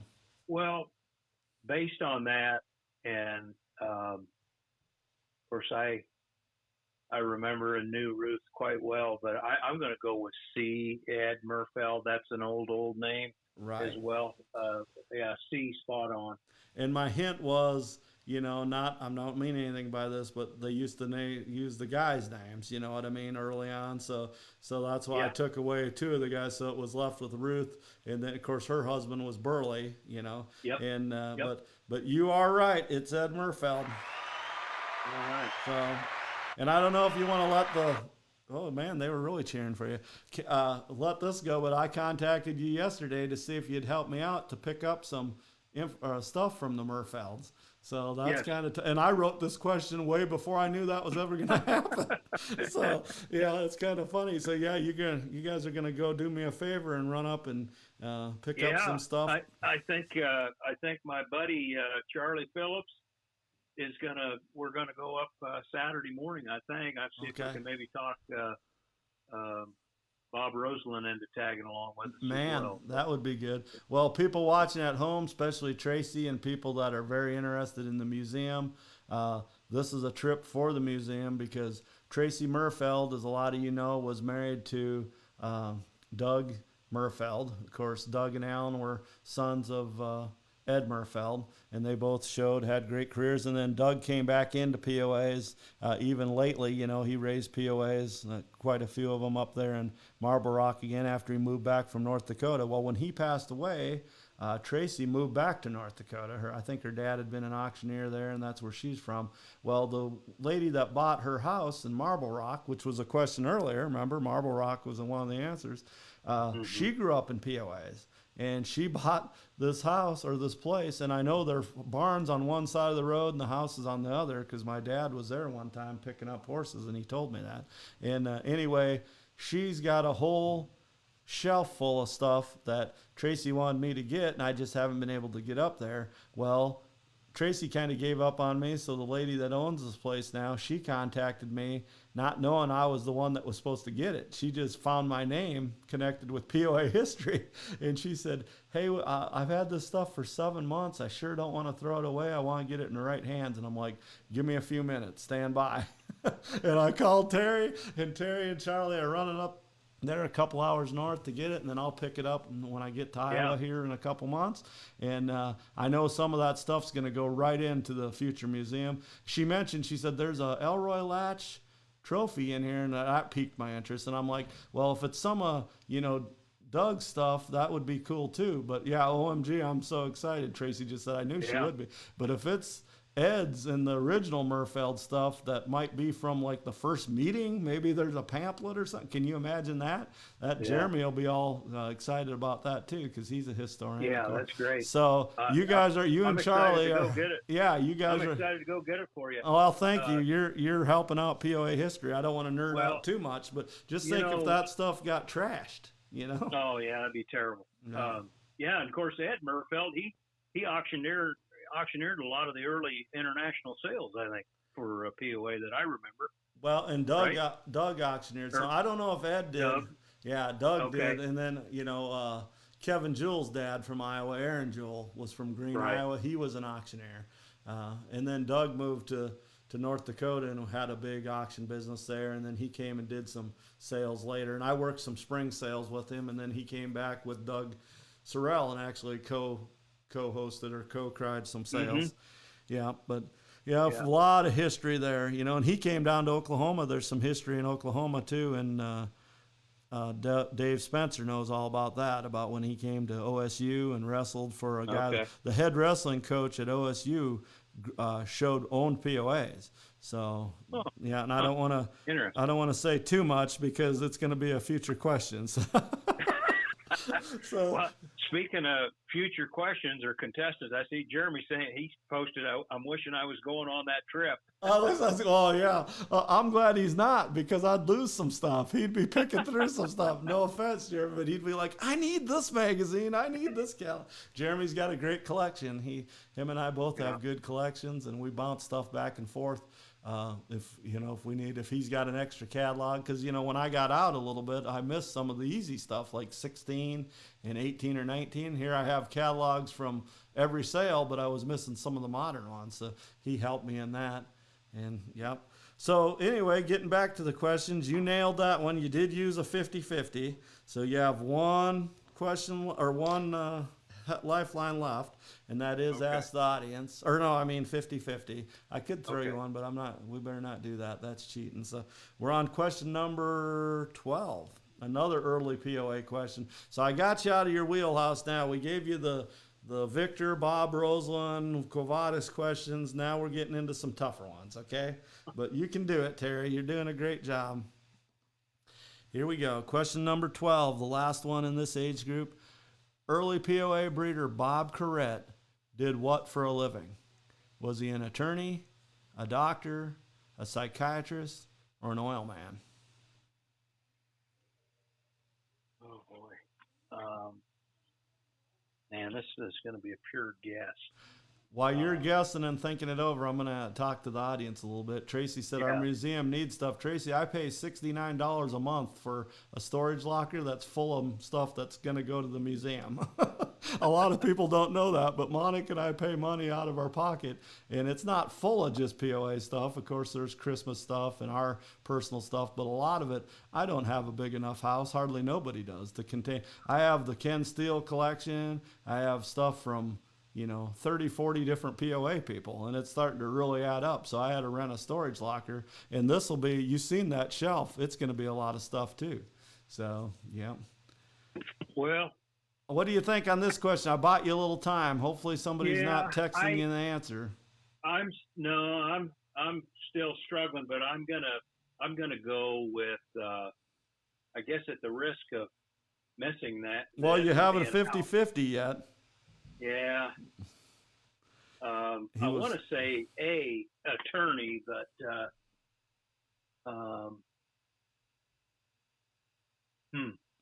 he was from Montana. He was one of the early members. Yeah. He ended up getting Corrett Scottish Chieftain. Right. Who was number 18? So he was early.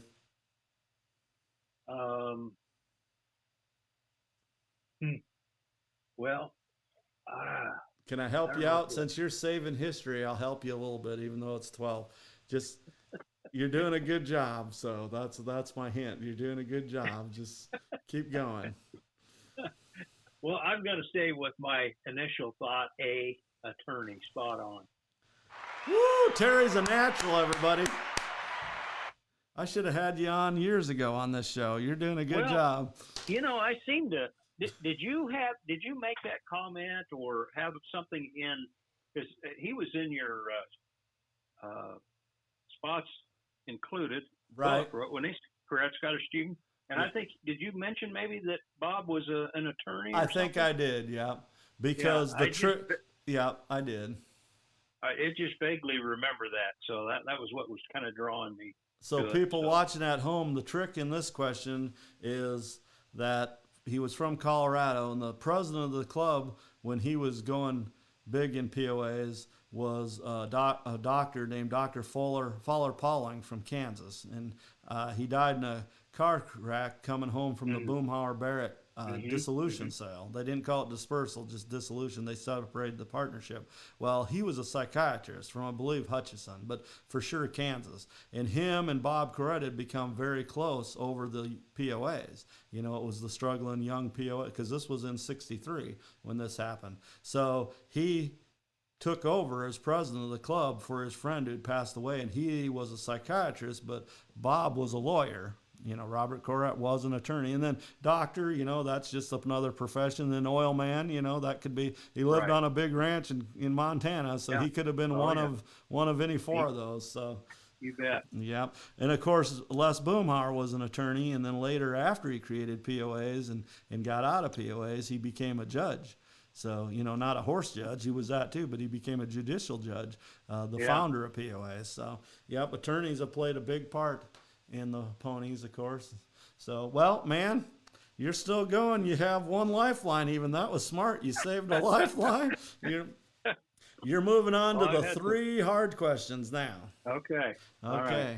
And Tracy just wrote something. Thank you, Ken. I have stuff I yet to look at in the house belong to my mother.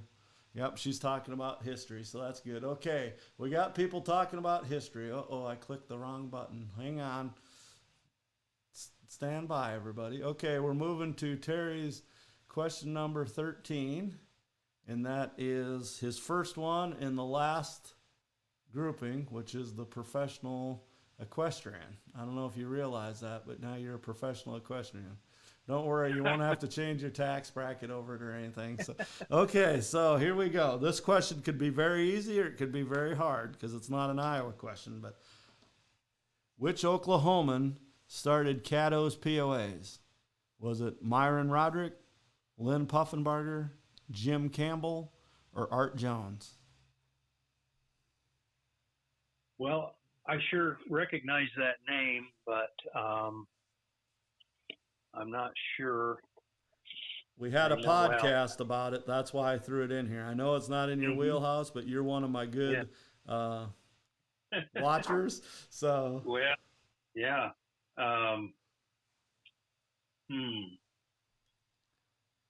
Tracy says easy. Sitting in Florida, it's easy for yeah. It's an easy one for me, and I know, like, if David Spencer's watching, he's screaming at the TV, like some people were screaming at the Super Bowl. He's going, "Come on, Terry!" But walk through it a little bit. You maybe never heard of Myron Roderick. Well, yeah, and of course I wasn't Lynn. I'm gonna say it's either C or D.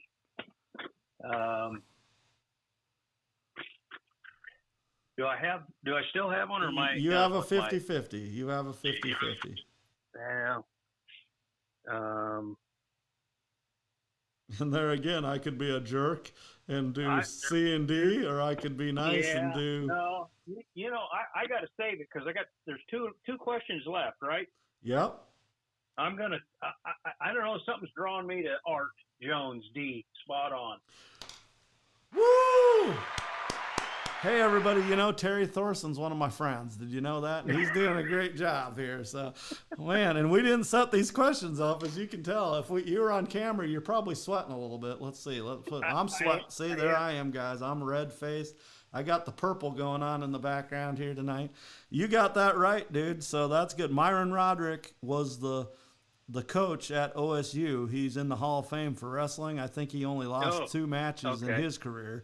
And then he was the coach of some POA guys, and he raised the POAs in Stillwater or outside of Stillwater. Of course, Lynn Puffenbarger's salty, you know all about that, so that was easy. Yep. Jim Campbell had plaudits and different horses. He lived close to Lynn. In fact, him and Lynn were in cahoots a little bit when Lynn started breeding the Spanish Array, the famous quarter horse, because Jim worked there for those people. So that's kind of how Lynn got in there a little bit. So Art Jones, of course, it was Art and Rocky Jones, and Jan Jones Nolan and her husband were in-studio guests here at the show. So they spent a night in Enid. Jackson's was nice enough to sponsor him and put him up in a hotel. I just told them that we'd do that, and then Monica and I took them out to eat, and they were a guest here on the show, and that was the Caddos. They're still going. Jan is still raising POAs and showing POAs, very active in the Oklahoma Club. So you got that one very right. Cool. That's your very cool. First real tough question, really. I mean, the attorney question was pretty tough too, but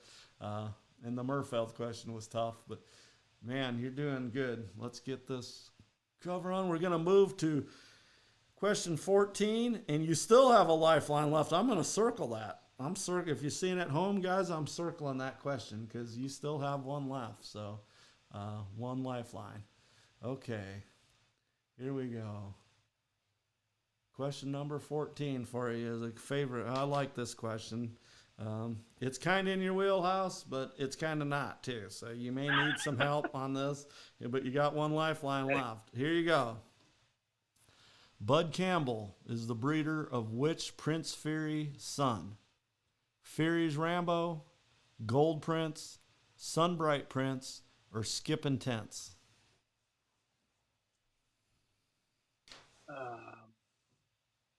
Tough question. Well, I think because I recognize all those names, Right. and trying to remember who. Well, Bob had Prince Fury for a while. Yeah. I want to say B, Gold Prince. You have one lifeline left. Yeah. I don't know. I better. Hint, hint, hint. You have one lifeline left. I better use it. I am helping him now, people. I helped him a little bit, but you didn't you didn't say spot on, or I would have said. But I wasn't really quite ready to pull the trigger, but I better call. Is it the audience participation? Oh, I wish it was, but it's 50-50. Or no, it's 50-50. Yep, you used two audience and you used one. So well, be nice to me, Kent. I'll be nice to you. So let's see. So you guessed kind of Gold Prince, but you weren't for sure. So we'll see either A or D.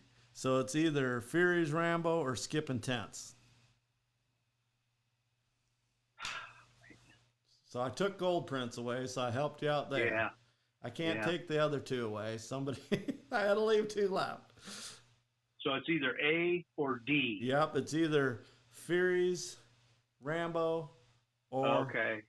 You know what? I'm going to go with A, Fury's Rambo. Spot on. Okay, I'm still deleting it here, so spot on. Okay, well, guess what? You are correct. It is Fury's Rambo, and I'll tell you a little bit of history here. He's the only one of the four. They all could be Appaloosas or POAs, except for him. He couldn't be a POA because Prince Fury wasn't hard-shipped yet then, and then he was big. He was 15-2 or so. He was bred to be an Appaloosa. Bud won it. Bud was a long-time POA breeder, all the Campbells, POAs and stuff. But he loved Prince Fury, and he bred to him a lot. He used to haul hay up to the people that had him. He was the contending bidder when Sheldack Ranch bought him. So from the Money Creek and people, he bid a lot of money, and he used to tell that story that Birdie broke his ribs hitting him so hard because he was bidding so much, and they'd never sold a pony for what he was the contending bidder on. But he went out to Sheldack's, and then he went up to northern Minnesota. Then, of course, Bob ended up bringing him to your country there, and Bob's the breeder of That's what made me kind of remember or think. Bob's told me a story or two about him. Right. So. Bob knows all this that I'm talking about. So Sunbright Prince and Skip Intense, of course, are products from Bob out of horse mares. Then Gold Prince was bred to be a horse on the Money Creek Ranch in Houston, Minnesota. So that's where Prince Fury was. And they bred a lot. The leopard capital of the world, they were called. So, Fury's Rambo was this was a very tough question. Very tough. And you got it. You did have to use your final lifeline, but hey, you got it. So, man, I'm proud of you. You're doing great. You got one tough question left, and who knows? It might not be tough for you. If you were at this event, you might know it. So, and you might not have been at this event. So I can't tell you yet what it was, but I will in a minute. Is this the last one? Because I'm about ready to pass out. You're about ready to pass out. Yeah, this is the last one. I got to find it on the screen here. So this is your last one. So, okay. And Jeremy, get ready because this is his last question. If he gets it right or wrong, this is Terry's last question. Here we go, Terry. We got to play the music real quick. Boop, boop, boop. Okay, that's enough of that. But you've been doing a great job, and here you go. Your final question with no real help. I gave you a little hint, but not a lot of help. Which was the first weanling colt to win at the national show, so the international show, now Congress, and the Select Sire Futurity the same year. So this weanling won at the national show, and he won his class at the select sire as a weanling the same year. Which was the first one to do it? Was it SLS Awesome All Night, Unsupervised, Chimpanzee, or Hiva Avatar? This is a good question, I think. Yeah. Good history question. Well, I think I don't know if he was the first one to do it, but I believe B, Unsupervised, was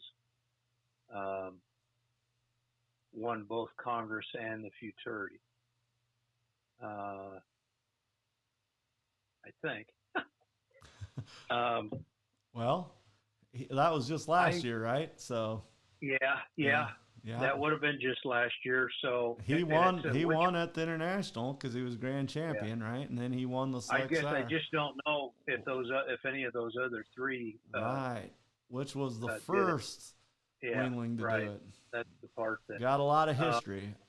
I will tell you, from 1959 to now, there's been a national show, but the select sire didn't start till '82. So this question's from 1982 and up, because you throw out the other older national show, the international. So it'd be the international from '82 to when they named it the Congress, and then on up to now.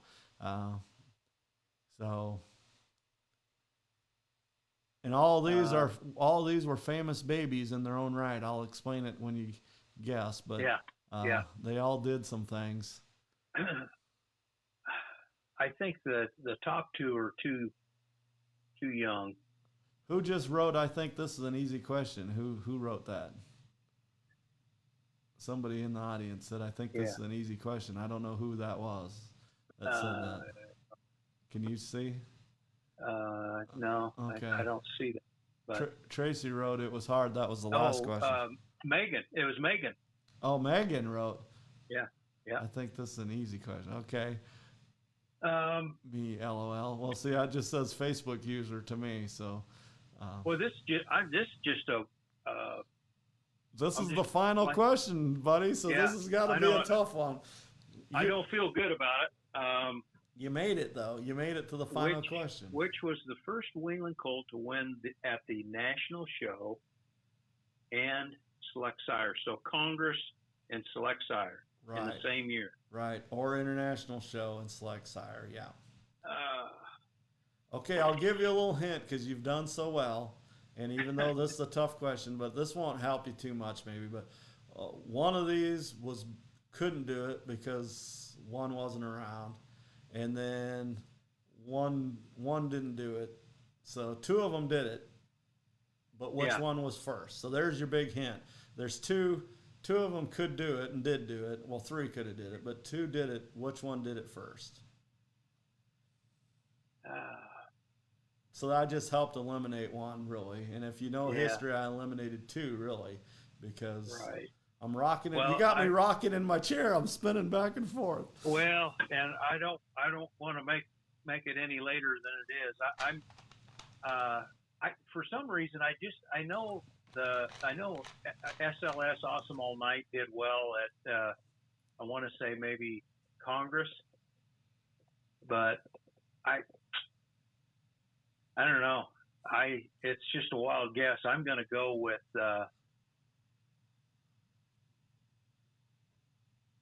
I'm going to say C. Just the one I think is the least likely. Chimpanzee. Yeah. Are you spot on? Spot on. There's no. You don't have to hang your head or anything because you did a great job. A Hive Avatar couldn't do it because he was born in '79. He was reserve grand as a baby, but there was no select sire. Unsupervised, of course, did it last year. SLS Awesome All Night was grand champion, in 18 or whatever first, so he's a history-making baby. But in 1990, Larry Gibson led in Chimpanzee and won in Des Moines, Iowa, won the International Colts, and then he won the select sire Futurity in Tulsa, I believe, the first year in Tulsa. So, woo, you hit them all, buddy. I wish I had that. So you're the best. Well, whatever, And that was complete guess there. That was a complete guess. Well, that was, like Lee Rupplinger would probably know that. Certain people would know that. Tracy probably knew that. Oh, yeah. The Wisconsin crowd would know that. So that question would be easy for some people and very tough for others. So my wife just said, "Good job, Terry." So Jackie said, "Awesome job, Terry." Thanks. Tracy gave you a bunch of hearts. Help. You had some good help. Yeah. I couldn't have done it without the audience and your additional clues there. I know what Jeremy's thinking right now. He said, "I hope the audience don't go away. I hope they didn't go to bed because it's 8:30, 8:14." So yeah. Well, tell him I'll stay tuned in. Okay, you stay. Yeah, you got to stay because you're a champion now. So and Megan's watching, and she did well. So man, Terry, you did a great job. I'm impressed. Well, thank you. Thank you. I appreciate it. It was a lot of fun. All right.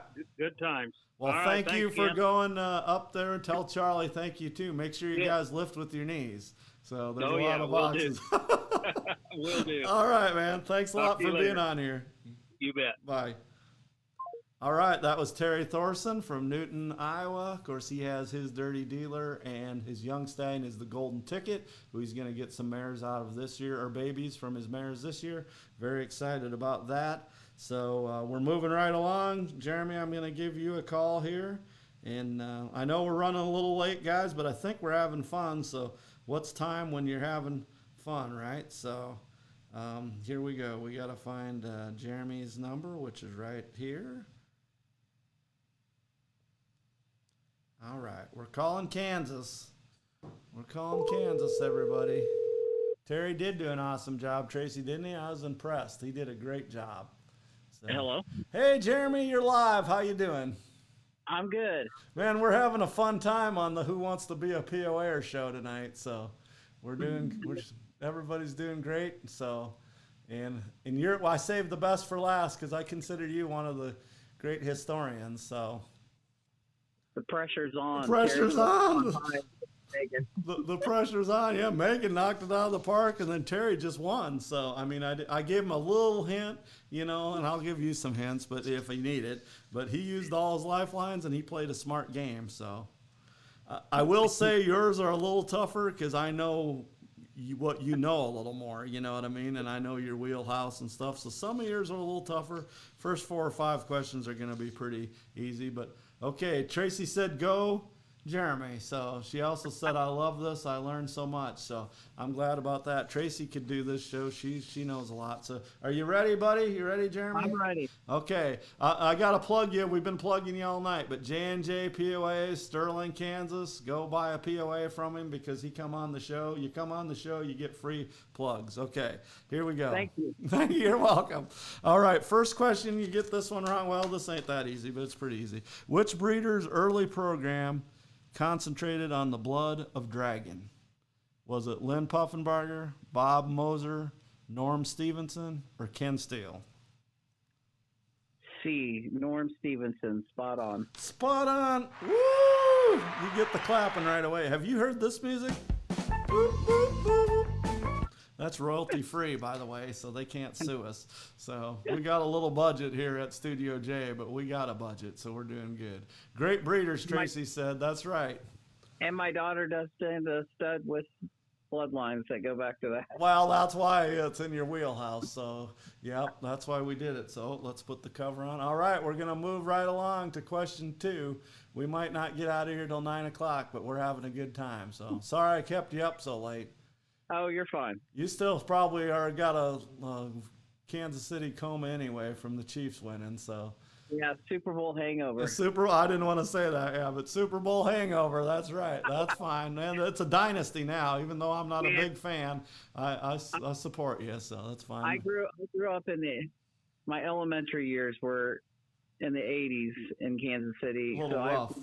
I've been through a lot of rough years, so this is like a dream. Yeah. You had the Nigerian Nightmare, Christian Okoye, and you had Barry Ward. You had some good players for a while. Then it kind of fell apart, and then Montana tried, and then all of a sudden they got good. So we had to win 58 for Derek Thomas, 58. Oh, that's right. Yeah. Derek Thomas was a legend. Yeah, that's true. that's my Chiefs plug. Well, that's your Chiefs plug. Well, one of my favorite Vikings, we all know I'm a Vikings fan. You can see the purple in the background tonight, the lights. Jared Allen, he may go in the Hall of Fame, but he was a Kansas City Chief. We stole him away. So usually the Vikings get people stolen away. So, all right, Jeremy, we better move along. Here we go. Question number 2. Another wheelhouse question for you. How old was Chief Little Britches when he passed? Was he 20, 25, 30, or 35? Sounds like I'm doing an auction here, but C30, spot on. woo! You don't get music for that, but good job. Yep, C30. He lived to be a ripe old man, didn't he? Ripe old age of 30. He was breeding mares too, right up to then. I believe he had a baby the year after he died, actually. So 31, yeah. I think the last registered one was in 91. Right. So. Yep. He was born in 60 and died in 90. So, wow.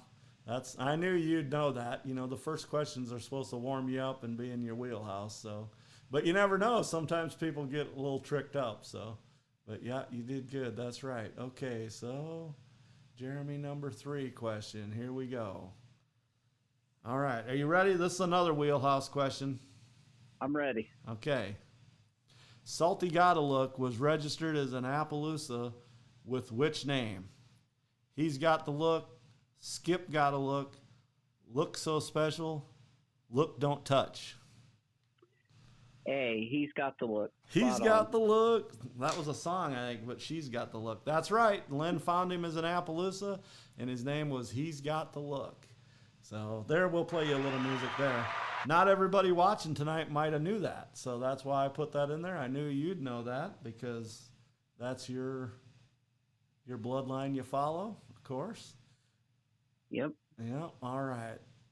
JS number 4 means that's your 4th question coming up. Okay, another question, but this one's a little trickier maybe. You got to watch. I might trick you up a little bit. Question number 4, first one in 10 through 13. Chief Little Britches was born in which state? Was it Iowa, Kansas, Colorado, or Oklahoma? C, Colorado, spot on. Man, at first you were doing some crickets there. I thought I lost you. I didn't want to fall for the trick. Oh, don't fall for the trick. Yeah. Well, you're in Kansas, and a lot of POAs were born in Iowa. He lived his whole life pretty much in Oklahoma, but you're right. He was born in Colorado. That's where the Bridges found him out there. So, and then of course Lynn got him from the family, from Donna and her family. Of course, Donna just passed away not too long ago. Had a great POA career, a couple different careers really as a kid, and then later as a breeder. All right, let's put the cover on so people don't see me scrolling here. You having fun, Jeremy? Oh, yeah. Listening up a little bit? I'm good. All right, here comes the super tough questions. No, I'm kidding. This one's not tough at all. Here you go. But it'd be tough for some people. POA stallion His Dirty Dealer, who is owned by our champion that just left the show here, Terry. Anyway, POA stallion His Dirty Dealer's grandsires are both what? Are they quarter horses, Appaloosas, small few spots, or are they full brothers? Ooh. Okay. Think it out. Think it out, Jeremy. Okay. The grandsires? His grandsires, yeah. What is His Dirty Dealer? What's he look like? Yeah, I got you. I know what it is. I got you. Okay, repeat the answers again one more time, but I know what it is. Okay, is it either A, quarter horses, B, Appaloosas, which any of these could be right, by the way, C, small few spots, or D, full brothers? Few spots. C. Few spots. Okay, for bonus, spot on. Well, you're right, of course. Woo! I asked Terry this question the other day, and I told him it was going to be one of yours, and he said he knew it. Of course, he's got the papers, so he better not, But so I couldn't ask him this question. That would have been too easy for him. But I had to go back. Yeah, I had to think about it. I was like, okay. I think it's Plata's Crusader, and yeah. I had to think about it because I knew St. Nick's Snowstorm. Then I was like, oh, duh, Plata's Crusader. Right. So yeah. Well, okay. Yeah, the JBJ's Firestorm, of course, is the dad, you know, when Ruth Pecoy had him. So, but his Dirty Dealers probably went on to do more now. He's still active, too, so he's having kind of a resurgence here with Terry having the Terry's breeding some mares, too. Terry's got a group of mares up there. I can't wait to see him. He's got some nice mares for sure. I've seen pictures of them, so. All right, you're doing good, Jeremy. We're cruising along. We gotta get done before Tracy has to watch the news down in Florida. She's an hour later than us, so and Megan's an hour earlier. I'm gonna need her help. You're gonna need her help. You might. There's some tough ones. I'll just tell you. Don't get nervous, but they're not here yet, but they're coming. Okay, this one should be easy for you. Here we go. Question number 6, and this is the last question in 10 through 13. Chief Joseph S. was sired by whom? Was it Chico S. Jr., Siri Chief, Siri Wonder, or Barkeeper? C. Siri Wonder, spot on. Man, you ain't getting crickets growing under your feet. You're answering these questions. Of course, Kansas Stallion, Chief Joseph S. What state do you live in? Kansas. Yeah. All right, you did good. You nailed that one. I've got to get up at 4:45. Suck it up, Tracy. You can handle it. No, I'm joking. I don't have to get up tomorrow. That's why I do these shows. I'm off on Wednesdays. I thought I was going to have to work for 2 hours tomorrow before I head off to Indianapolis, but the guy came in today to buy his truck. So the guy that grew up in the same town Terry lives in, isn't a small world? Were you listening to that earlier? Oh, yeah, that's crazy. Isn't that crazy? And of all days to find it out, I've sold this guy 3 or 4 trucks. And tonight, I sold him trucks before I knew who Terry was, to be honest. You know, because I've been here 11 years selling cars. And today I just happened to say, oh, in Iowa, what town in Iowa? I never dreamed he was going to say Newton, Iowa, you know, so that was funny. Of course, if he would have said Spencer or Rockwell City, I would have had a story for a lot of towns, you know. I would have said, oh, I knew some people from there, you know, like, but, yeah. So, okay, Jeremy 7 we're moving to, right? Yep. Okay, you're into the 14 through 18. You're stepping up big time now. All right, here we go. Tommy Tomlin's foundation mare is who? Was it Miss Gold Dust, Double Deck, KK's Rio Tough, or KK's Goldilocks? C. KK's Rio Tough. Spot on. Woo, you're not wasting any time. Yep, there you go. Shout out to our president of the POAC, Tommy Tomlin. And, of course, KK's Rio Tough was born in Wisconsin. She was in Minnesota for a while with the Rupplingers. And I would say she's his foundation mare, wouldn't you? Maybe Tommy would argue with me, but I think we got that. I feel like she probably is. Yeah. I think so. She had a lot of stallions, and he kept some of them. So, yeah. Okay, we're going to move on to question number 8. So let's go find question 8. For people at home, it may look easy, but I'm busy moving the mouse around and doing stuff. So, all right, here we go, Jeremy. They're going to start ratcheting up. This is your last kind of easy question, I think. And it might not be easy. Who knows? Which one is a full sibling to Salty 3 Bars and Barkeeper? Is it St. Nick's 4 Bars, Bartender, Salty Diamond 2 Star, or 3 Bars Beaver Stars? Oh. While you're thinking about that, Jackie gave a shout out bread by the Koroleski family. That's right. It was Koroleski Corral, spelled with a K. That's the KKs. And that's where Rio Tough came from. And Goldilocks was in that question. She was a Gold Prince daughter. Tracy said she's training in Tampa tomorrow. Feed, clean stalls, and go through Tampa rush hour. Ouch. I've never been in Tampa. Tracy says she knows this one. Well, she did have some Western connections there. So this one's kind of got me stumped a little bit. This one's in your wheelhouse. You still have help from me because this is the last question I can help you. So let's talk it through a little bit. Okay, let me think here. 3 Bar. Okay, what were the names again? Okay, so you're not seeing them, so that's a little disadvantage. But the names, okay, so Salty 3 Bars and Barkeeper, you know they're full brothers. So they had some full siblings. And was it St. Nick's 4 Bars, Bartender, Salty Diamond 2 Star, or 3 Bars Beaver Stars?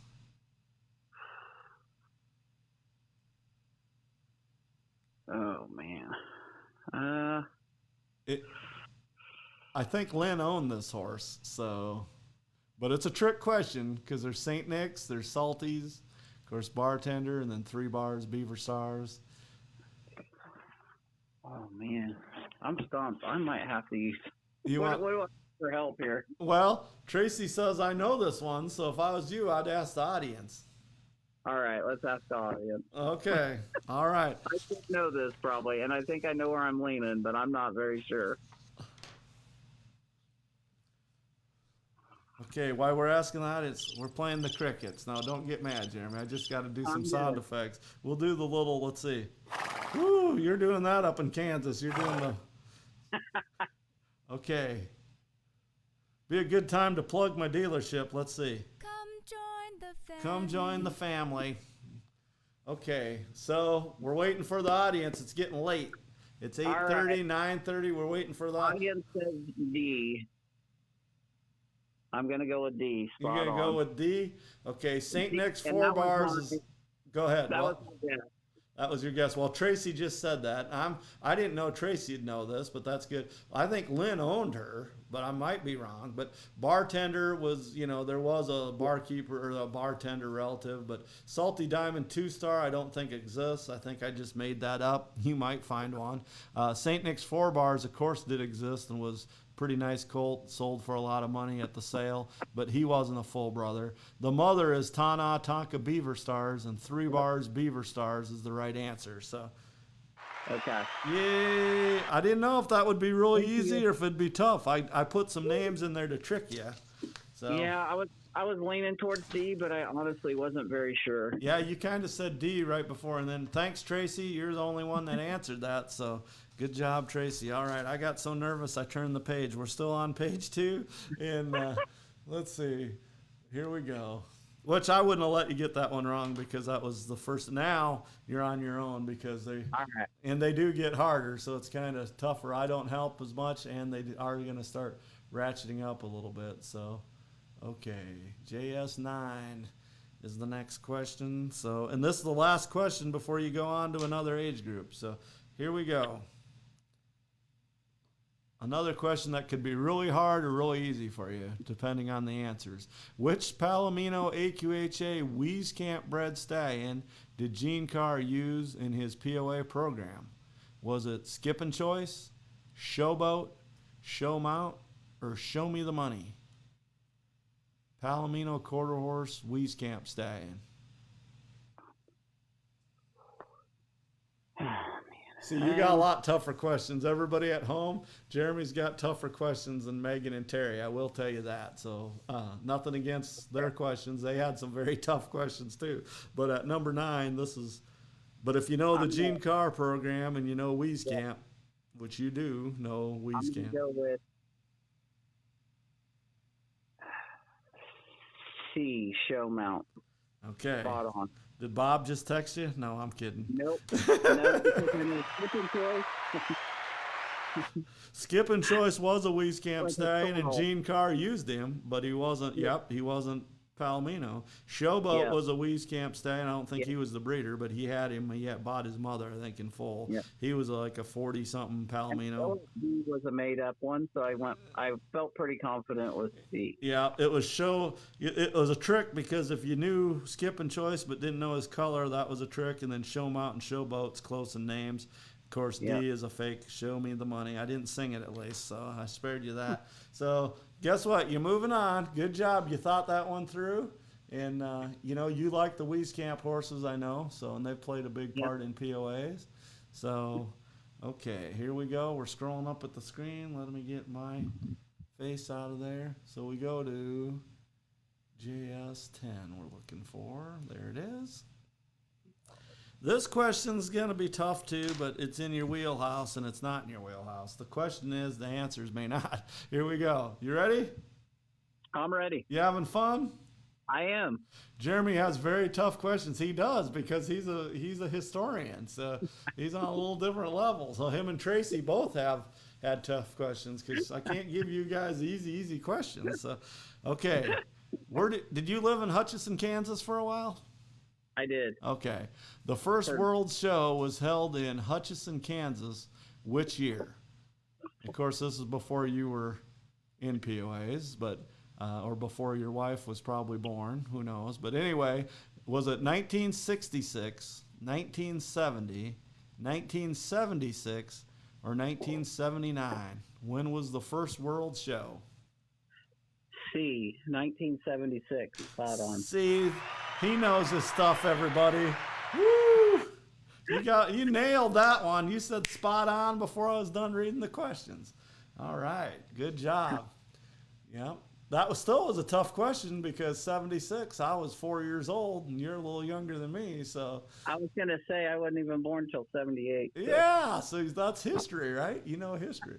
But yeah, that's good. And it was in Hutchinson. Hutchinson has played a big part in POAs. I don't know how many people know that, but Hutchinson, Lynn Puffenberger had a sale in Hutchinson, not a dispersal, but a production sale. And yeah. Okay, let's put the cover on and let's do this. All right, so that means you're on question 11.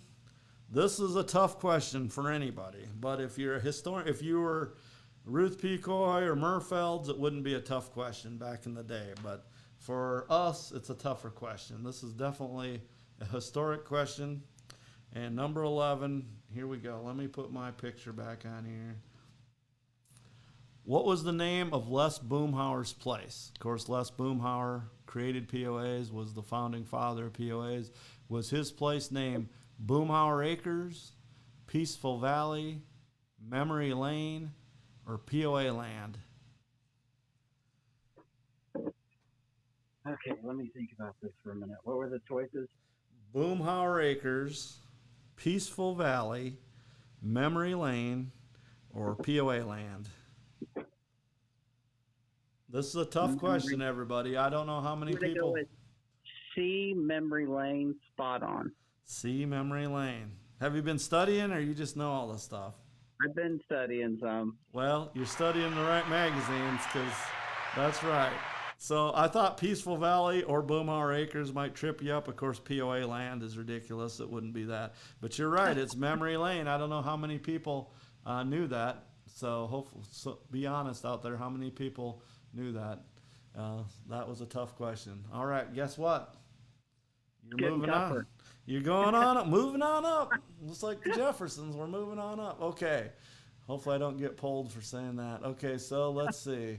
Because you got to watch royalty stuff. That's why this music here, it's royalty free. Did you know that? So, okay. Question number 12, and your last question before we move into the super tough questions. Okay. Okay. This one is a tough question. But you know history very well. Talk your way through it. The International POA sale was held at which location from 1976 to 1978? Was it Mason City, Iowa, Marshalltown, Iowa, Des Moines, Iowa, or Tulsa, Oklahoma? Okay. Can you let me see the question. The international sale was held at which location from 76 to 78? Yeah, and I know you have the catalog, so you would have read this name of this. And I've actually been at this location, so it's B, Marshalltown, Iowa, spot on. And that's why he's one of the best historians in the business, people. That's right. That's a tough question because it started out where? Mason City, right? Yeah. And where was it for the longest time in Iowa? It was in Des Moines. Des Moines. It has been in Tulsa. For 5 years, it was in Tulsa in a row, but that was later on in the 90s. So a little stretch there in the 70s. You've been to Marshalltown, Iowa. I actually have stood in the room that they held the sale in because I went to a concert that many people don't know this, but Bob Roseland was in a band for years. That's a trivia question coming up. I went and watched him perform, and we stood in the room, and he told me that was the room the sale was held in. I got goosebumps. Woo! That's some history there. I got goosebumps. What was the name of the band Bob was in? Do you know? I'm going to draw a blank on that now. That's fine, but I want to know because the only people that know that is people that are watching tonight, probably, and Bob. I know this, and I'm drawing a blank. That's fine, but I might just ask on a future show what Iowa breeder was in a band. I don't know. Terry, were you ever in a band? Ruth POAer probably played, what do you call it? I'm drawing a blank too. Tambourine. Ruth POAer probably played tambourine. So I need to know the name of the band so it's more specific. So Grand Marshal. Terry's saying Grand Marshal. Oh my goodness, yes. Wow. Marshalltown, because of Marshalltown, yeah. Grand Marshal. So going back to the question before, Sammy said I drive by the place once in a while to work. So that was memory lane she's talking about. So that's cool. Yeah, somebody else just said Grand Marshal. It says Facebook user, so I don't know who is saying that. But guess what? That was number 11. You knocked that. Or no, that was number 12. You're going so fast I can't keep up. Okay, so we're in the professional equestrian now. 13, 14, and 15 questions. The last 3 questions. Man, okay. Did you use any? You used one Ask the Audience is all you used so far. And I have what left? You have 2 50-50s and one Ask the Audience. Okay. I will tell you the audience is getting a little sleepy, but I trust them. They're still okay. Megan. It's an hour earlier there, so it's only 7:40.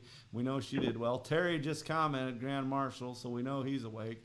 I don't know Tracy. She hasn't commented in a minute, so she might have had to go to bed. No, it's so cool. So she's still there, I think. Okay, let's move on, guys. The question number 13, your first one in professional equestrian. Okay, this is a tough question, but for you it might not be. Who was the first grand champion stallion at the international show? Of course, now it's the Congress, but in 1959 it was the international show. Was it Blackhand, Siri Chief, Apache Chief, or Apache Brave? I know this one. Just a minute. I think you know this one. You're not looking up in your collection. Julie, he's not down in his library, is he? That's cheating. I'm upstairs in the living room. Oh, good. Oh, good. I'm going to go with Apache Brave. Spot on. Woo, man, you're burning through them. That's right. So Blackhand, of course, never was, he won a lot of classes, but he was the first baby, so people had a chance to catch up. And then Siri Chief, I don't think was shown. And then Apache Chief was the 4th registered POA ever, and he's the sire to Apache Brave, who was the 13th registered, and he was the right one, the right answer. So, good job. You got it. Two more? 2 more. They get tougher. This next question is one of my most favorite questions I've ever come up with. I've come up with hundreds of trivia questions over the years for POAs. And one of my favorites was the one about who let in Dual Plotted when he won the international show. I thought that was a very good question, and that went to Jackie, I think. But this question here I like, so almost as much as that one. And we'll see. It's a history question. I'm looking it up, people. So here we go. Question number 14, Jeremy, and you got 3 lifelines left. You can't use 50-50 on the same question, so just remember that. So I can't go, yeah, there's nobody left. Took away the right answer. No, I'm kidding. Okay, here we go, everybody watching at home. Thanks again for participating. Corette Scottish Chieftain was shipped into the U.S. with what? A load of Highland cattle, B, a load of potbelly pigs, C, Rocky Mountain spotted goats, or D, his broodmare band? Ooh. This is one of my favorite. This is a good question, but it's in the history books. If you read it, it's in my book, spots included, and of course I copied it from history I seen. So, Corette Scottish Chieftain was shipped into the United States with what? A load of Highland cattle, a load of potbelly pigs, Rocky Mountain spotted goats, or his broodmare band? Oh, man, I don't. Let me think. I know I've read it. I just don't know. You can always use 2 if you have to, but you might want to use, you got to use 1 if you don't know it, of course, but then you got 1 question left. So, and you can only use 2 of your 3 lifelines, so you're in good shape, on this one. So. All right, let's do a 50-50. Okay, now I got to go to work. I'm going to take my face off here while I write. 50-50. I know this one, Jackie said. Well, that's good. People that read my book should know this one too. I think I do too because I've read the book. Yeah, it's chapter 3? I think it's chapter 3. Yeah, it is for sure because Black Hands 1, Surrey Chiefs 2, and Court Skies Chieftains 3. Okay, I'm gonna make it a little rough on you, maybe not. Okay. Because it is the second to last question. It's your first 50-50 getting scratched off. I'm gonna put my face back on here. I'm done sweating for you now. Okay. The two answers remaining are A, a load of Highland cattle, or D, his broodmare band. Okay, I'm going to go with A, spot on, Highland cattle. Where's Highland cattle from? They're from Scotland, right? Yep. And Court Scottish chieftain was, who knows, he might have been from Nebraska, but he came into the United States from Canada with a load of Highland cattle, and the story was he came from Scotland. We don't know that. He might have joined the ship or the boat or the trailer, whatever, in Canada. But, you know, the cool story is he's Corette Scottish chieftain, you know, the Scottish pony. So, and you're right, a load of Highland cattle. Isn't that a cool story, though? Yeah, that is. Yeah, I like that question. So, yeah, that was a good one. Thanks. Well, I'm glad you got it right. And now you're sitting in the cat seat, the crow's nest, whatever you want to say, because you have 2 lifelines left, right? No, you have, or do you have 1 left? No, you have 2. I think you have a 50-50 and ask the audience. That's right. Yep, because you just used your first 50-50. So this last question, the answer's in my book as well, but it is a tough question. And you're about ready to see it. So how many people are watching at home still? I know this one. Jackie said, yeah. And Tracy said easy on one of the questions. So, okay, here we go. Let's go down to JS 15. I got them all numbered like that. So there it is. Jeremy's last question. Okay, here you go. All right. What is the name of Les and Jean Boomhauer's 2 children that played with Blackhand when he was as a foal?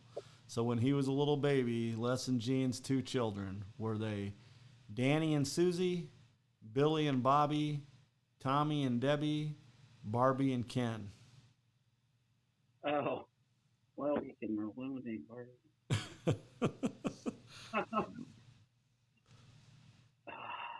Oh, this is a tough one for me. This is a tough question for probably a lot of people. So I'm going to go. You have 2 lifelines left, dude. All right. I think I know, but let's ask the audience. Okay, and you don't want to let them know what you're thinking just in case it's wrong. I guess we could 50-50. What's that? We could 50-50, then ask the audience. Yeah, right? That would be the smarter thing to do. Yeah, hey, there we go. Let's I know you're smart. You made it to question 15 with 2 left. So, okay, so 50-50. So I'm going to pick the 2 tougher ones because Barbie and Ken, of course, were not. And it's not Billy and Bobby. So was it A, Danny and Susie, or C, Tommy and Debbie? Is your answer still in there? Yep. Okay. I'm leaning at A, but let's ask the audience. Okay. I might as well involve the audience. And their son, Les and Jean's son, was my first call-in guest on the very first episode, 73 episodes ago. Ashley was here, and then we interviewed someone, and his name's on the paper here. So who was it? I'm going to go with A. This Danny is like my Beech Grove question. Yeah, don't you think Beech Grove was a tough question, Tracy? So you're going to go A, but you want Jackie Guthrie says A. Okay. We're going to go A. My guess is A. That's Tracy. So, you know, if you put Tracy Keene, Jackie Guthrie, Jeremy Stevens, and me in a Knowledge Bowl quiz, I would bet money on us 4, so, as a team. So I think we'd do pretty good. So you're going to go A, Danny and Susie? I am. You sure it's not Barbie and Ken? I'm I already positive. took that out. Yeah. Well, that was a big movie this summer, So It was. I wish I had eagle soaring music like whoo or a hawk because you just won. Hopefully the crowd ain't asleep. So hopefully people are there to cheer you on. Let's hear it for Jeremy. He did good. Did Julie help you on any of these? I know she's in the background. He actually knew some, though. Well, yeah, she grew up in POAs. I can set questions for now. Her questions would be different, I would again, even though you guys are together, because she had some POA experience as a kid. And Monica said, "Great job." My wife said, "Great job, Jeremy." So did Thank some you. other people. Tracy. Can I ask the audience a question? Yeah, ask the audience a question. Okay. So some people might know this, but this is kind of was in my wheelhouse. But the very first grand champion that Lynn bred was a gelding named Salty Apple. But does anybody know who actually owned that gelding? And I'll tell you, this person's also fairly famous in POAs too. Or is famous, I should say. Or is famous, yeah. Yeah, there you go, audience. Did you hear that? Jeremy just asked his own question because, Terry, you missed the opportunity. If you win, we're starting a new tradition. You can ask a question yourself. No, Jeremy just threw this out here. But so say the question again, Jeremy. Okay. So the very first grand champion that Lynn bred in 1965 was a gelding named Salty Apple. But does anyone know who the famous person in POAs that actually own that gelding? That gelding. I know. So I know this one because this is in my wheelhouse. It is. It's definitely in my wheelhouse. So, okay, Monica, we're done. This is the last question. So head on to pick me up. So my ride's 20 minutes away, so I just told her that. So what time is it? It's 8:50, so we didn't do 3 hours. Is anybody guessing? Let's see. Nobody knows. Do tell. Okay. Nobody knows. Go ahead and give it out. One of the greatest breeders of all time. It was Doc Nemmers. Doc Nemmers, that's right. Before he got going naming docs, he had Salty Apple, and his kids showed it. I don't know which kid showed it. Maybe Doc did, but I'm betting one of the kids did. So do you know which kid? I don't remember which one. I just remember, I believe they showed up in like a station wagon, Lynn said. Right. And that was what, 65? I think he went grand in 65. I think they might have bought him in 64. Okay, yeah. He went grand in 65. Because I know he was at that show because he told me some stories about Doc did. I was lucky enough to be really close to Doc. I conditioned horses for both those guys. So that was really cool, And Jackie's saying probably Julian. It could be back then, but, it could have been Jackie. Jackie's, I think, the oldest. So they were pretty young in 65. Julian went on to show Double Tough in the 70s. That would have been 10 years later. So, yeah, and he was a teenager then. So Julian would have been pretty young to show a grand champion gelding. He would have been like 8 years old, Jackie, or younger. But it could have been. I think the way the story I remember was, Lynn showed a mare that he didn't breed, Skaggs Cherokee Fox Princess, I think her name was, and went grand in 64. Yep. Well, then Doc was looking for a POA and bought Salty Apple, so then they went grand in 65, and that's how he got hooked. Right. And then here's two of our great breeders. And then Doc's family showed. Go ahead. They showed something they didn't even breed, went grand, but got bit by the show bug, and that ended up with the great breeding program. Right. Well, both those breeders got in because of their kids. Lynn got in because of his kids, and so did Doc. Doc had 6 kids. They all showed POAs, and then later, after they were about grown up, Doc kept showing, of course, for a long time. But your taxi is outside the dealership, Monica said. So she's already sitting here. So anyway, another gelding this could be a trivia question, but I'll just see how many people are watching. Joe Bar was a famous gelding, and the Nemmers family made him a grand champion too years later. So he was a fast gelding. A lot of people remember him. I know Jackie Guthrie remember him. Joe Bar. He had quarter horse breeding. So, yep. Well, that was a good question, Jeremy. So did you have fun? Oh, it was fun. I'm not gonna lie, I got a little sweaty on that 3 bars. on the 3 bars question. Oh yeah, I thought you'd know that one. Oh, I was pretty sure I did, but man, that one got me sweating. Lynn bought salty 3 bars and like 2 or 3 other fillies. Remember, that was the package deal, and I think that was one. There was some other ones too. Wasn't Navajo something in there? I think. Yeah, and I knew you'd know Salty Diamond 2-Star probably didn't exist. You know the salties better than anybody. And I knew the 4 bars. Yeah, I knew that one had too many. Went back to 3 bars more times than the other one would have. And people that don't know, one of the big deals why I keep bringing up Salty 3 bars and Barkeeper is because they were born in 72 and 73, respectively, full brothers out of this little pony mare, Tana Beaver Stars, but they were by an own son of 3 bars. So it was a stallion that Lynn Puffenberger had found for George Bishop. He found him in, I think in Oklahoma, didn't he, on a track somewhere. An older, a corridor stud. I think he was older already, and he found him through some connections, and George bought him and changed the history of POA. So those 2 POAs were... I think he would only breed at night under a light was the story I got. Yeah, and he was an own son of 3 bars. So those 2 POAs became grandsons of a thoroughbred who changed the quarter horse industry. The quarter horses we know it as today is because of 3 bars, of course. So he also had a major impact on POAs. So that's why I keep throwing those questions in there. So. Well, thank you. All right. Well, thank you, Jeremy. You guys rocked the house. All 3, Megan, Terry, and you all 3 did good. So I'm going to Indianapolis, so I'm leaving Thursday.